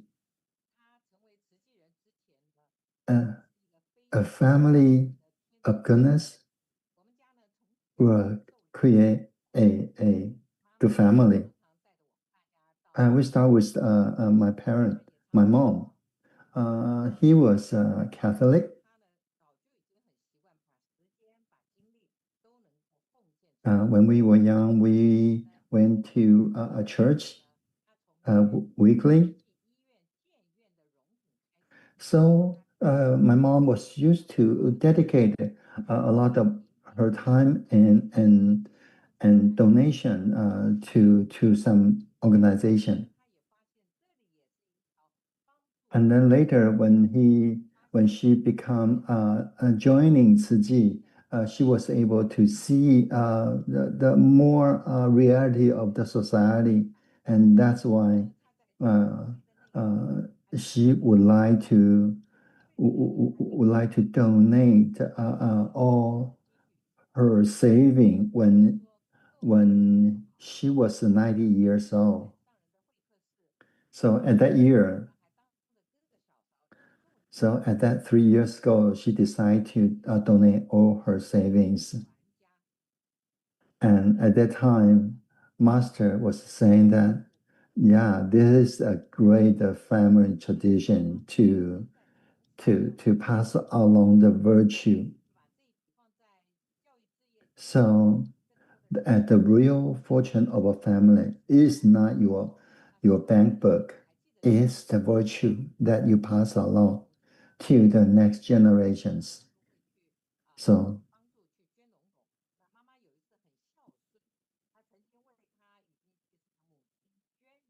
my mom, so she donate $1 million Taiwan dollar for her mom, my grandmother, as a honorary board member. And then later, she even decided to donate her body when she passed away. She want to make her body useful for the medical school students. Actually, this is a temporary decision, a sudden decision, but it's actually accumulation of her lifetime being doing good and dedicated to the good. So finally, she even want to dedicate her own body to the good, to a medical school student. And for me, brother Victor was saying that his family also have a similar tradition that when he was young, and that her his when grandma was teaching his mom with some Buddhist scriptures. So we are happy that the goodness from the two family coming together. And so my mom, in her late years, also actually informed listen to Buddhist lectures. So now charity has become a part of our life, our daily life. So over the last 30-something years, we were trying to bring Tzu Chi into our life and then make it a part of our life over the last 30 years. So, for example, we had a school, then we will promote Tzu Chi, promote charity in the school. We also lead the faculty in the school to participate in various kind of charity program. And for me, that I would promote the environmental protection in our company. So, and various projects related to even in international relief. And for our daughter, she was established the first Tzu Chi high school group in California. And then when she was in UC Berkeley, she was the club lead for Tzu Chi youth. So she led the Berkeley student to carry out some kind of charity program.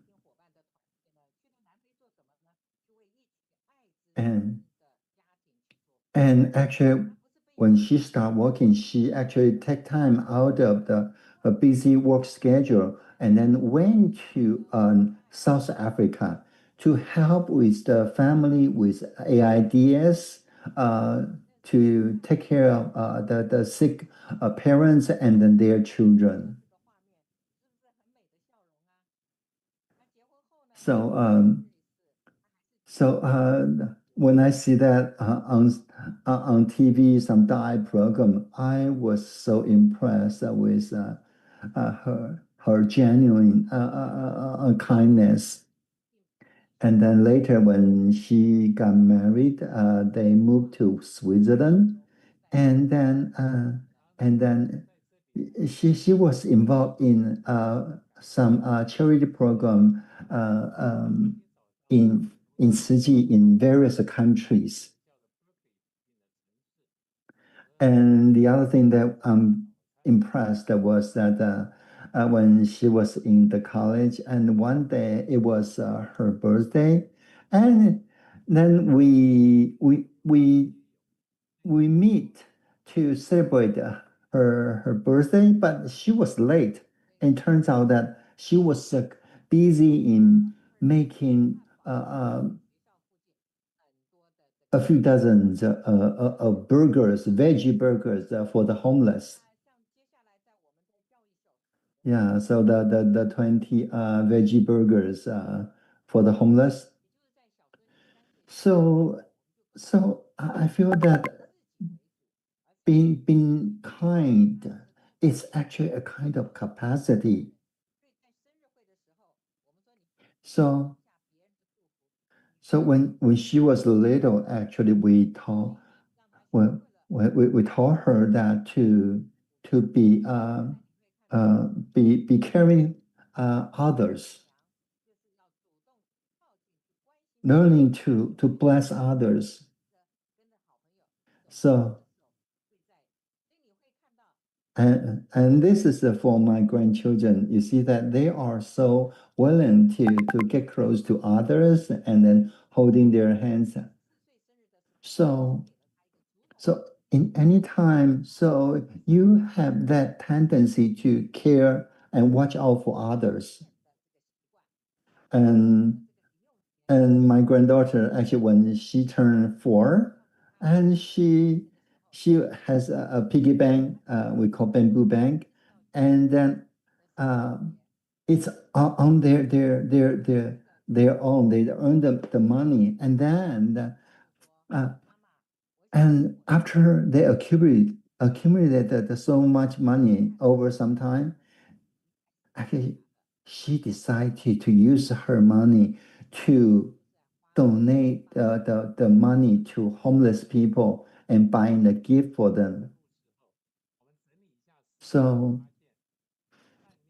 this is the first money that she owned.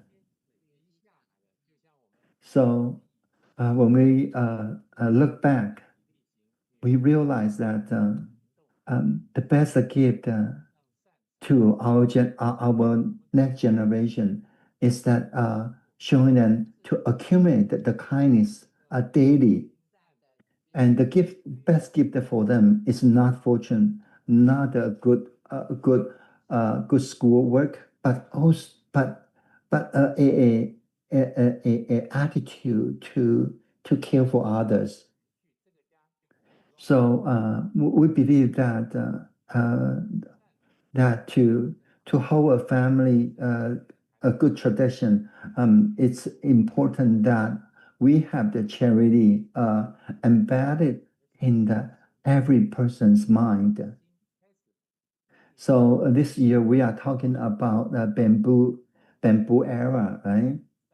So it's important that we let the goodness accumulate, be very small, but bit by bit, as long we have this habits, then we can actually develop a happy, fulfilling life.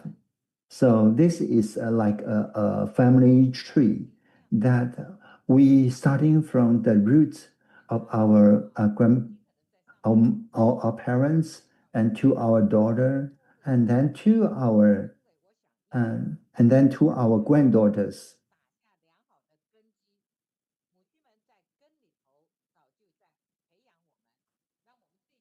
So it's not that we are very good in educating our kids. It's actually a root deep from the earlier generation that developed and accumulated, and until we meet each other, then we pass along this. So it's actually a tradition of kindness and goodness. So that's why we want to share with you that to maintain such a goodness in our family tradition, it's so important. Thank you for listening.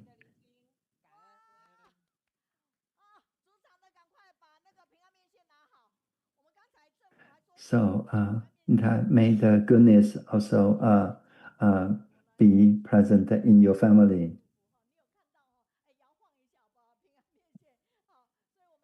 So now we are holding the thread, the noodle. And please shake it. Yeah, this is our we call a noodle a piece. So you see, their 4th generation was following the same goodness and kindness. So we have some feedback from the internet. So yeah, so it's a great model, a great family model. Yeah.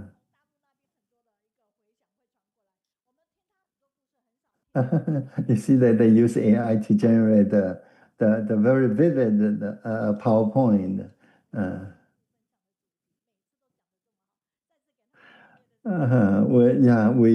We listen to so many stories from them, but this is their own story of the 4th generation. It was so precious. Okay, we need to speed up.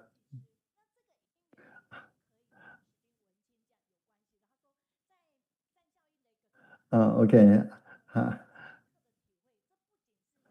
So this is some the team who designed our posters. So this is not just a technique that we learned. It's also a manifesto of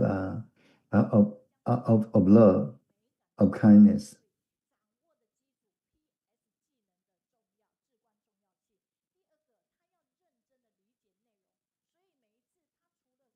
So they are so careful in arranging the poster.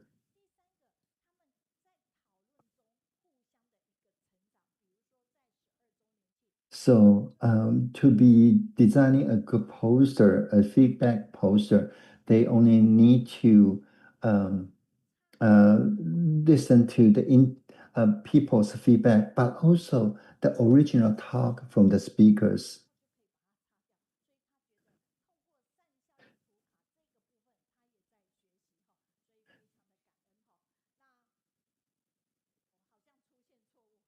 So it was showing some technique to make a good poster. Okay, I forgot. Oh yeah, I forgot that we have the activity team. Okay. Oh, so we will dance to the song. We have a happy scripture for from our family.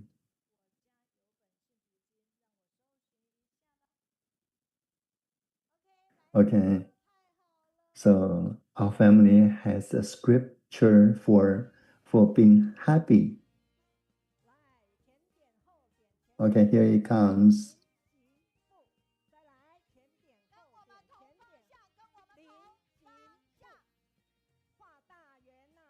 Okay, you can follow the steps. Yeah. Yeah. Okay, make circles. Circles again. Okay. See if we can follow that. Okay. Okay.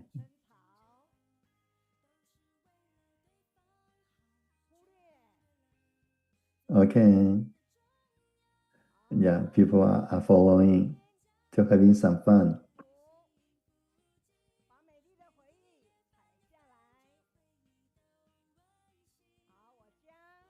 Yeah, my family has a scripture for happiness. We know the secret how to be a happy family.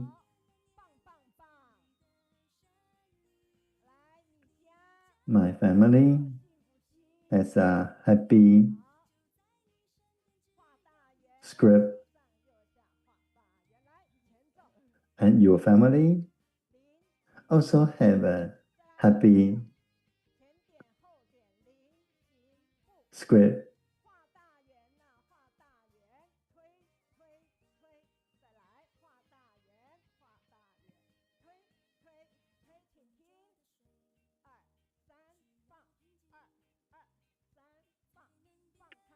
Circle, circle, push, push, push.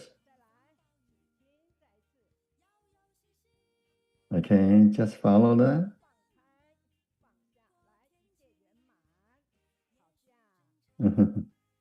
One more time.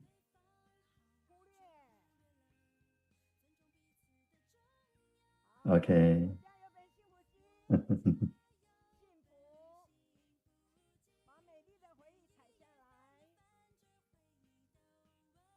Yeah, we respect each other and we are all happy.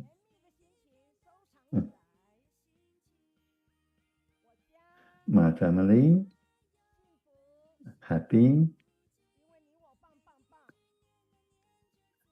sweet, my family, happy,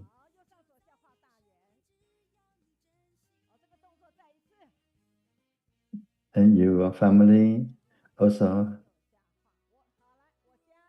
have a happy story. Okay.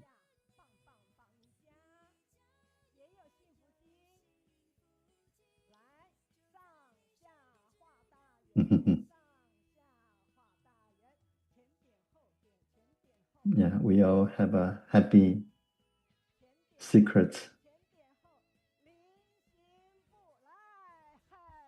to have a happy families. We are so happy. Yeah, that's them. It was so relaxed.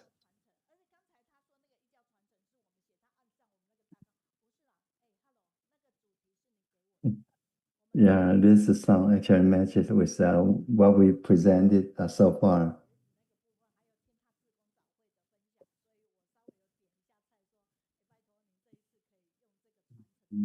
Okay.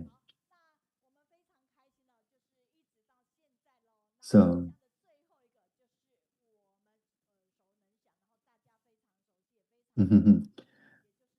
okay.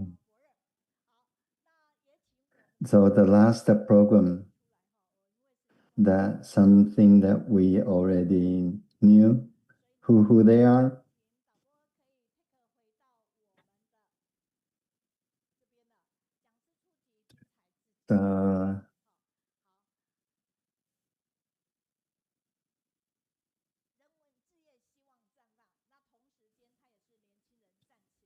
Okay, our guest speaker is coming. It's going to be very exciting. And the cultural community, the young people is standing up. This is our trainer, Brother Boren. We want to thank the designer to design such a beautiful poster.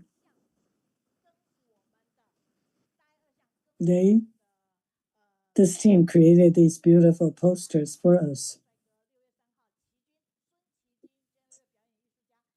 Why do we have the Great Love Street, lane number 2?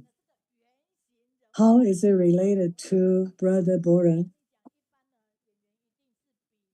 Oh, because this performer is coming later and he is portraying the story of Brother Boren.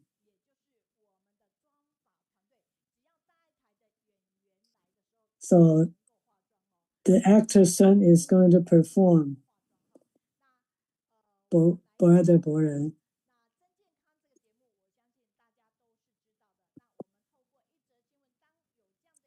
You will see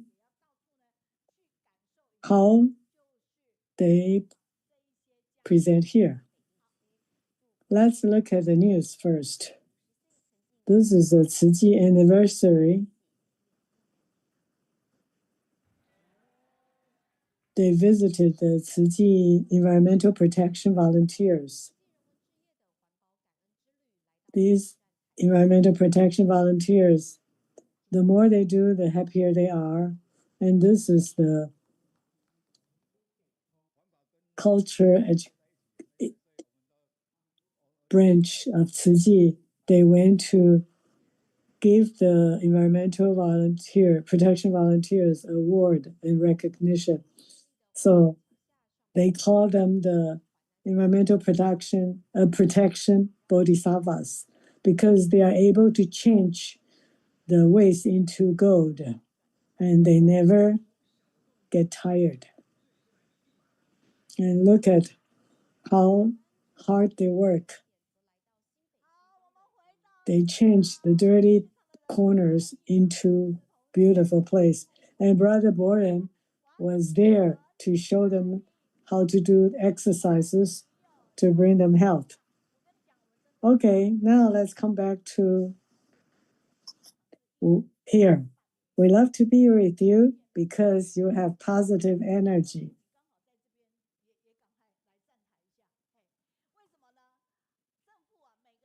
Yeah, we arranged our schedule 1 year ago. And it just happens that the vice principal of Taipei Tzu Hospital happens to be here.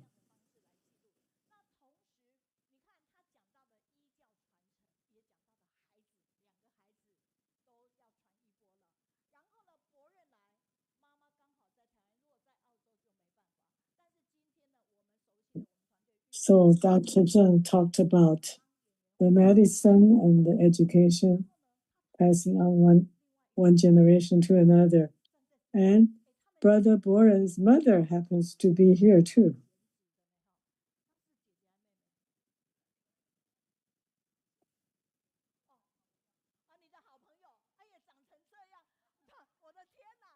Mm.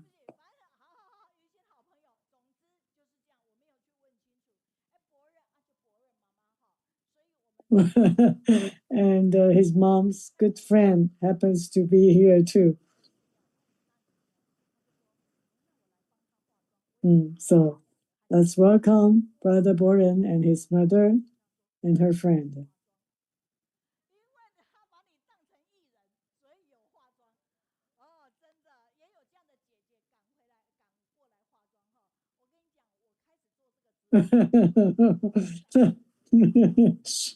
And our beautician was in the backstage doing makeup for Brother Boren. I remember when they tried to put makeup on me, and I just gave up. I said, forget it. I will. Okay, sorry, we let him start late, but we know he can do a wonderful job. We love to be with you because you have positive energy. We're very grateful to Brother Boren for being here. And all parents love to see him. Look at his poster. The Wheel of 5 Cents. Okay, let's start from this slide.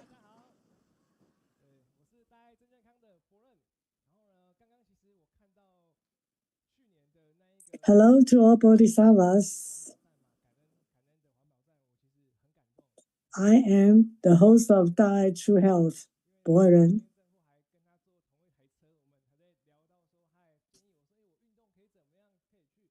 I was very moved when I visited the environmental protection volunteers. I'm also happy to see Deputy Director of the Taipei Tzu Hospital. Really happy to be here. Due to the concern of time, I'm going to cut my presentation a little bit. Why do I call it the power of 5 cents? Let health be with you. This year happens to be the 60 years birthday of Tzu. The power of 5 cents affects us too. It also affected me. Where there's a will, there's strength. Good health requires changing will into action.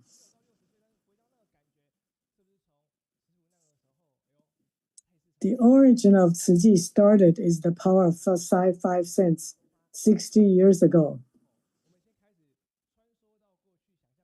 From a single kind thought, small acts of love gather into great love.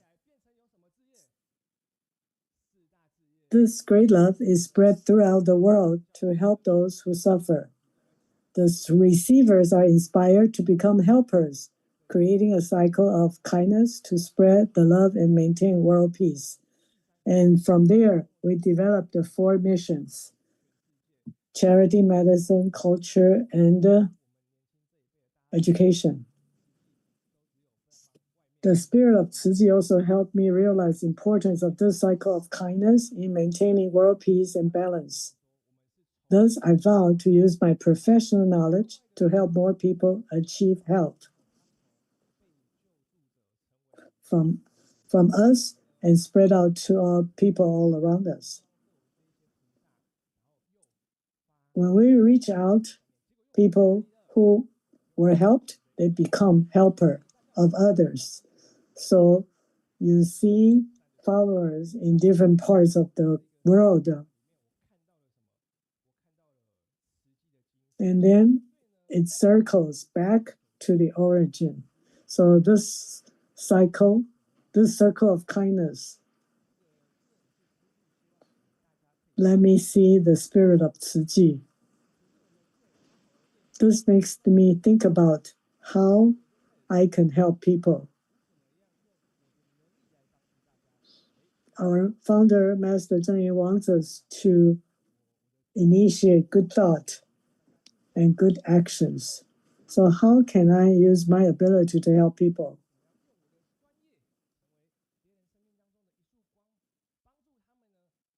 So through teaching and accompanying others, I discovered that many people's health problems came from not knowing how to use their bodies correctly. Talking about health, how many of you think you are not healthy at all? Please raise your hand. There's one thing we need to accept is everyone is going to get old. Why do we have to do exercises if we're going to get old? If you can live 5 or 10 years longer, healthier, do you want it? Yes, because you can do a lot of Tzu Chi things to help others. However, many Tzu Chi volunteers forget to care about their own health. That's why I want to remind people to take good care of their health. Our health is very important, so we need to take good care of them. We need to take good care of ourselves before we can care others. Because of this spirit, I enter the circle of kindness.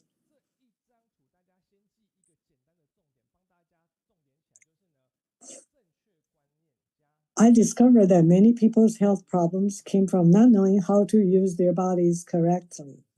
So remember this picture, okay? The right concept is extremely important. Let's learn a simple health formula first. Correct mindset plus correct exercise methods plus continuous actions, that's habits, gives us a healthy life.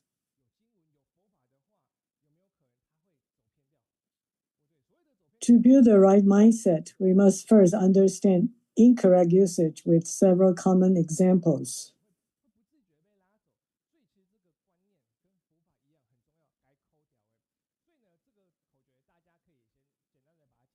Yeah, when we neglect our health, we have problems. Remember, correct mindset, methods, and habits gives us a healthy life. Watch for these errors. The first one, shoulder discomfort may relate to tightness and lack of movement in the thoracic spine. Do you see yourselves in these pictures? Poor body stability, frequent falls, or injuries may relate to weak core muscles.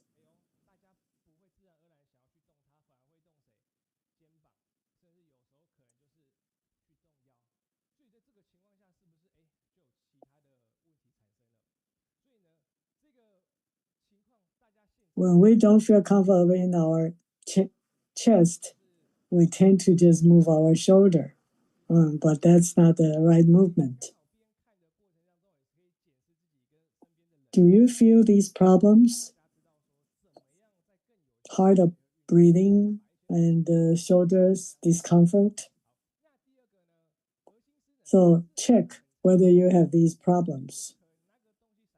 This way you can figure out the best exercise for yourself. Lower back compensation, back pain, or herniated discs may connect to blocked hip joints. And knee pain may relate to the habit of knees clasping inward or outward. Exercise is not just about moving. The correct understanding is even more important.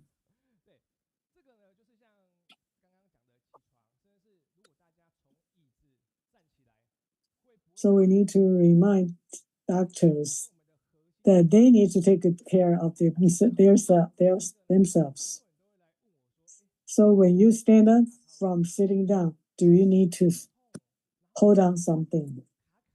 If you need, that means your core is not strong enough. And do you feel your knees are locked and painful? And actually, the problem may not from the knee.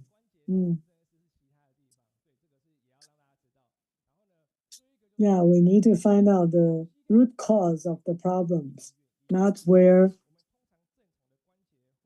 the pains are manifested.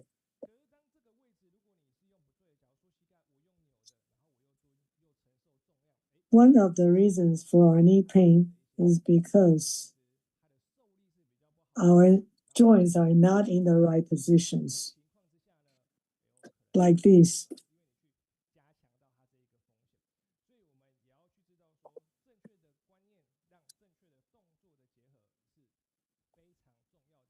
Yeah, poor postures will give us pain. Correct concepts and correct movements are very combined together are very important. The circle of kindness for 50 cents. 5 cents. Just like this, we need a good cycle of good exercises. From the right concept to the right movements to the right health. Like, how do you stand up from sitting down? Make sure your knees are in the right position.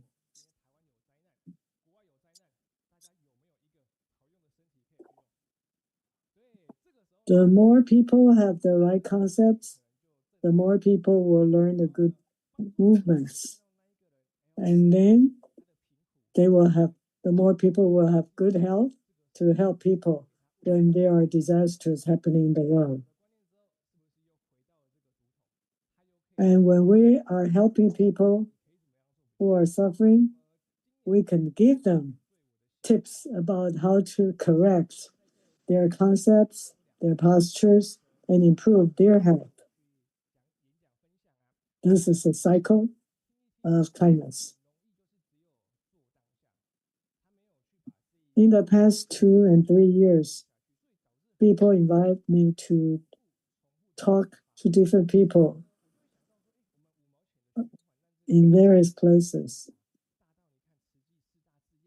And I notice that many people do not have good postures and good motions. So it's very important to have the right concepts and the right motions.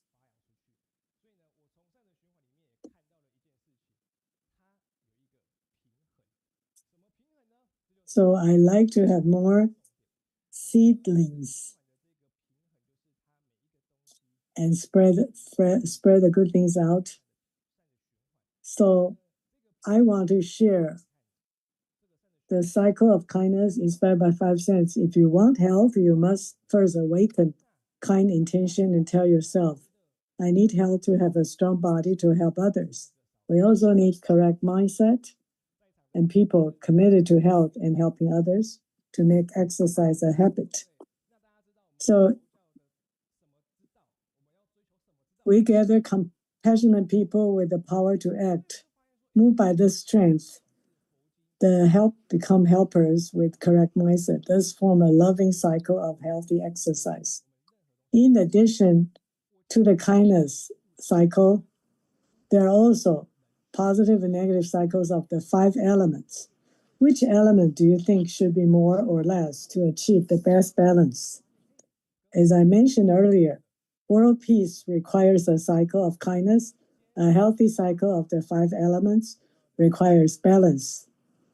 It's not good to have too much or too little of any element. The ideal is balance, just the right amount of each. Thus, I combine the 5 elements with exercise training to let everyone understand that health cannot be achieved by just one type of exercise. Health requires balance.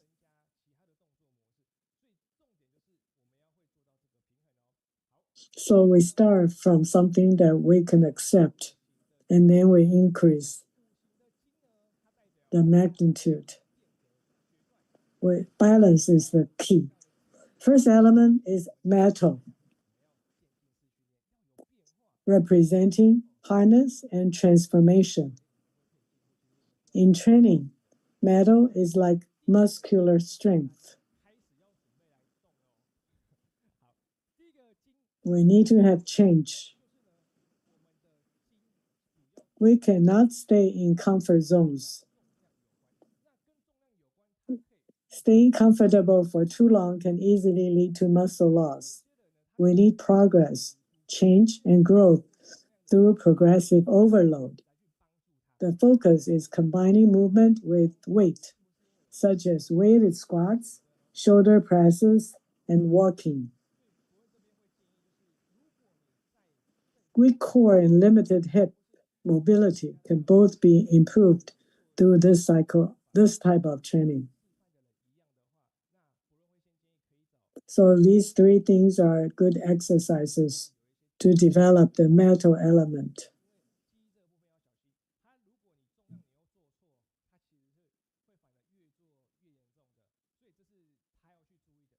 Weighted squats, shoulder presses, and walking with weight. But make sure you are doing the exercises correctly. Otherwise, your health will get worse.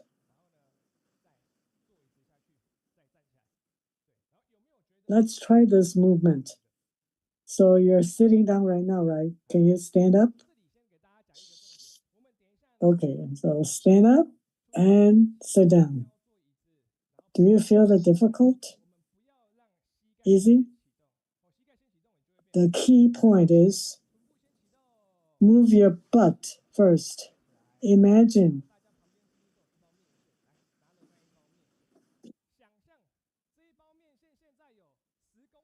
so the butt initiates the action, not the knees. Imagine the bag of noodle is 10 kilograms heavy. So you stand up and you sit down. Stand up and sit down.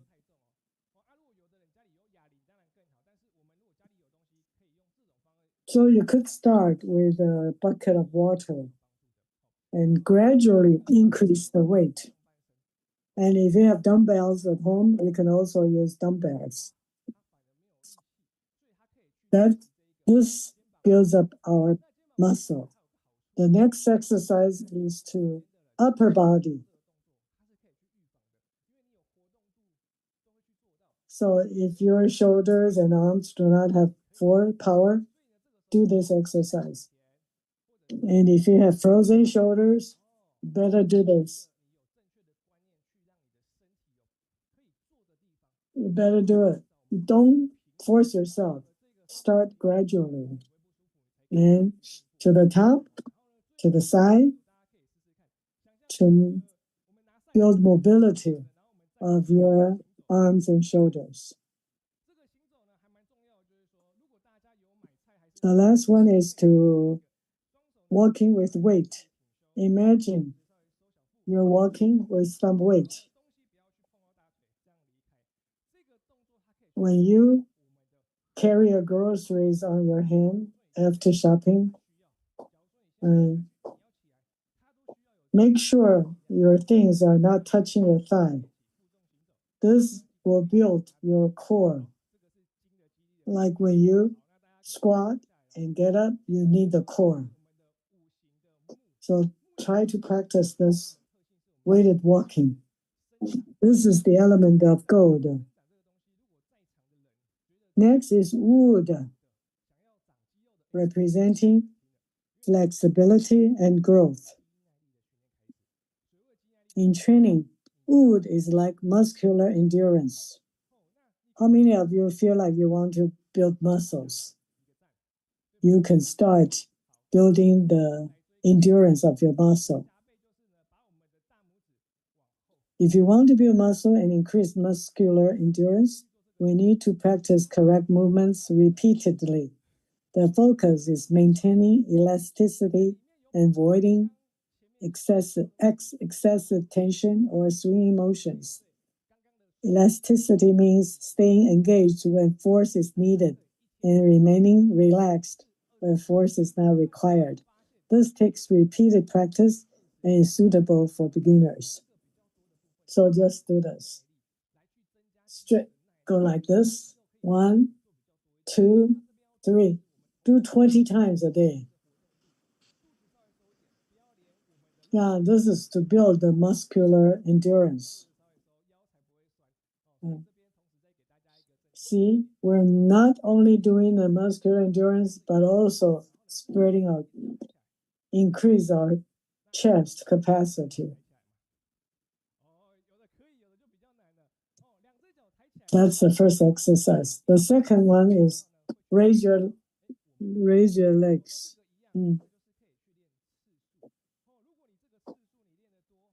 Raise both legs up. That will stimulate our core. And try to increase the times.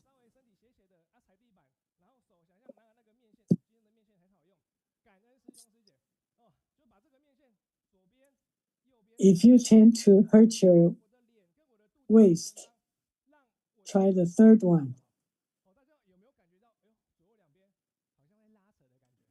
So just holding out something in the front and then to the right, come back, to the left, come back. Do you feel some stretch on the left and right side? Yeah, these are stretching those muscles. And relax those muscles. How many times do we have to do? 20 times. Next is water, representing softness and flow. Many people have learned yoga before, right? Raise your hand if you have done yoga. Why do we want to talk about the 5 elements today? Yeah, if you just practice yoga, you will have other problems. Because yoga only increase your softness. In training, water relates to mobility and the flexibility. People with very tight bodies and cannot perform many movements need to focus on flexibility training. The key is to coordinate breathing with relaxation and stretching. Never forcefully pull or overstretch to avoid the risk of injury. So let's do this. Stretch. Yeah. Stretch your arms like this and shrug your shoulders up like this.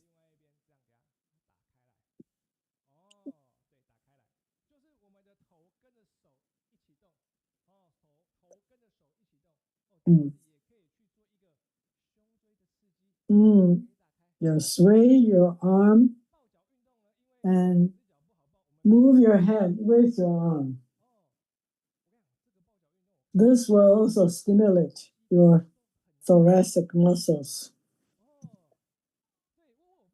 So hold on to one knee. And can you touch your chest? That relates to the flexibility of your hip joints.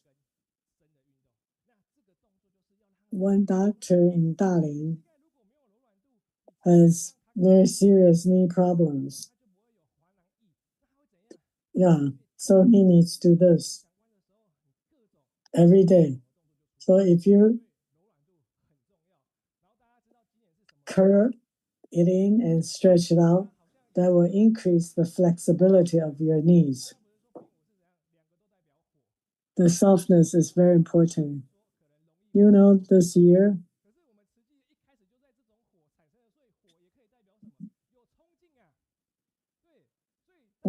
this year is the year of fire. Also, fire means moving forward. So it's good to have this fire, but it's also important to have the water to soften us up. And this year, we need to do more stretching. Next is fire, representing warmth and vitality. In training, fire refers to cardiorespiratory fitness. Regular cardiorespiratory exercise helps controlling body weight and improves stamina, making fatigue less likely. The focus is not on high intensity, but long duration. For example, 15, 30, or 60 minutes, depending on physical condition. If you have never moved before, but you started moving, do you think you will get some improvement? Yeah, of course. So like the super slow jogging, just like this. Run in a very relaxed mode. Just, keep your toes on the floor. Just lift your toe on the heels. Let's try this.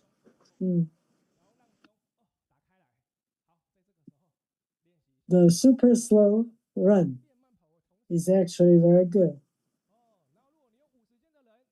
And if your chest is tight, you can stretch your arms like this to stretch your chest.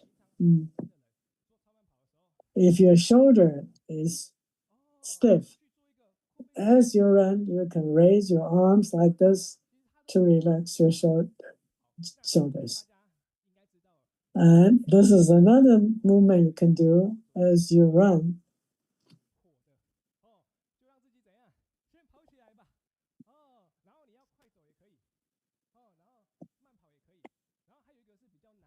If you're a little lazy and you don't want to do other things, just start with this super slow run.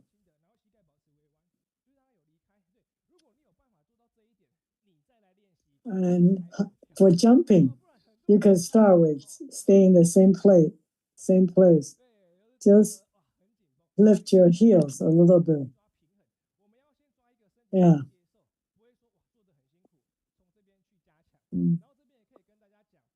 So these are the 3 exercises: fast walking, slow run, and open and close jumping.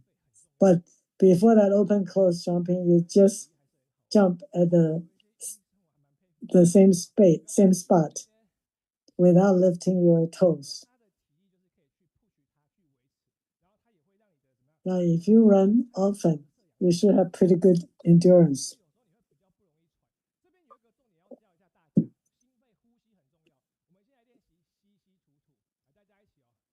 These will give you enough oxygen intake. So breathing is very important. So breathe in and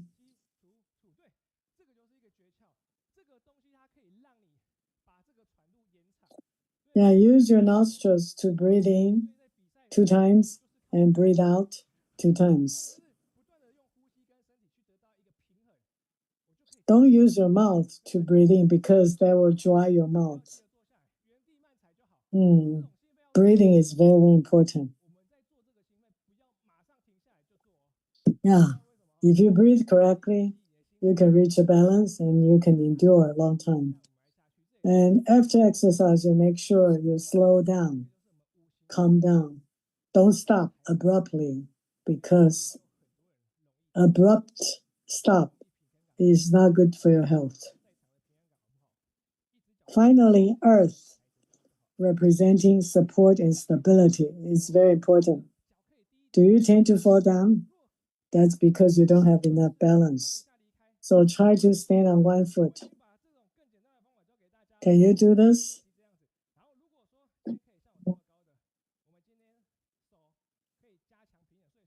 Can you do this? Standing on 1 foot? Can you raise your knees high? Standing on 1 foot? And can you move your arms front, forward, backward? And can you close your eyes and do this? Keep your balance. That means you are very good in controlling your body balance.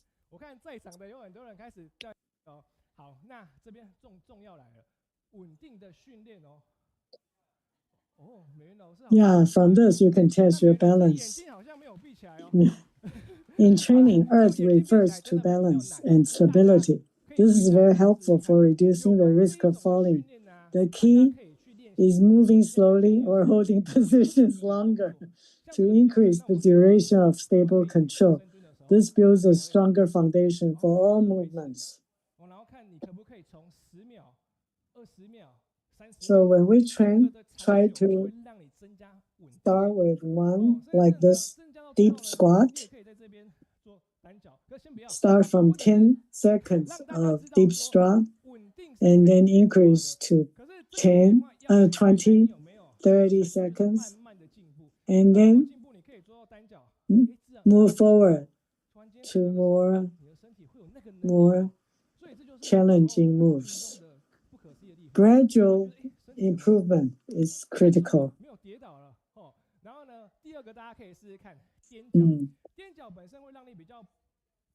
So that's the incredible power of exercise. When you hit something, you have the ability to cope with anything. Okay, so we did standing on 1 foot. The next time is to walking on your toes. Can you do that? Will you fall down? Can you stand on your toes?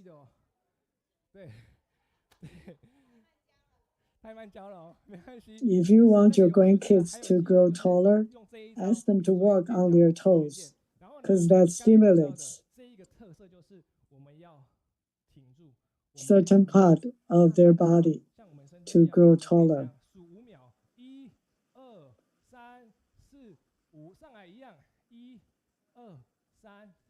The key is to be stable, be slow.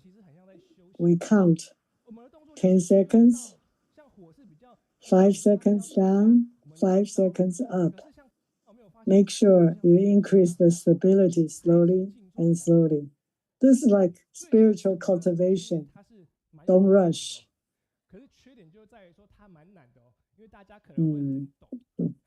The third one, we go down, we squat down and slow. Like Tai Chi. It's difficult. The horse stance, it's difficult. So can you stay in that horse stance as long as you can?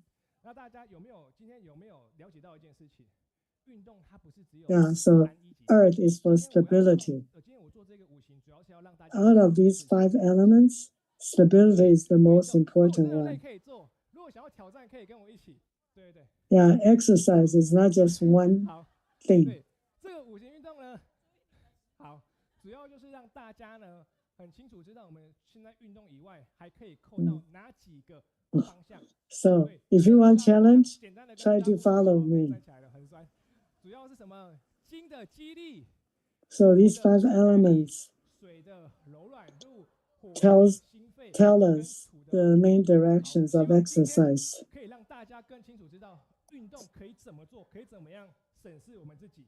好，然后这边很快有带过，如果有加入就没关系，如果没加入可以拍个照。So try to remember the 5 elements and the key things they represent.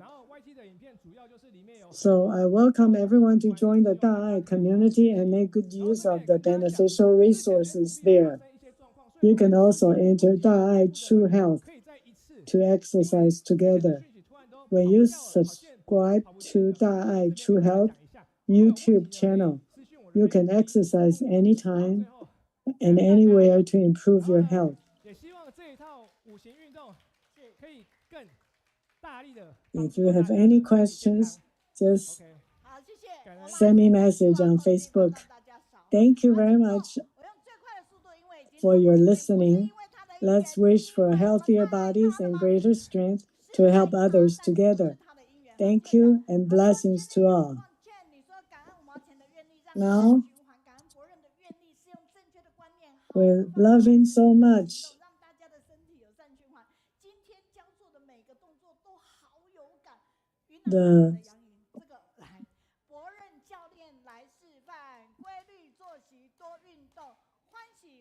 We are so happy that he brought us the cycle of kindness.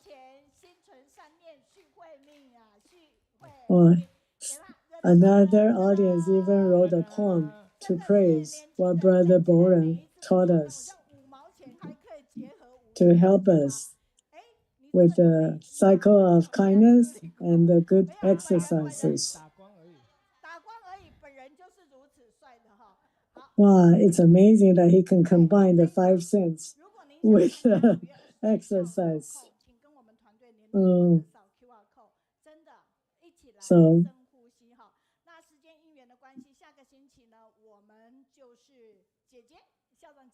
if you have time on May 27th, please come to do deep breathing with us. These are the programs we come next week. And also, these are the new products of Jingsi Cafe. And these are the gifts we have. We love to be with you because you have positive energy. One will, one heart.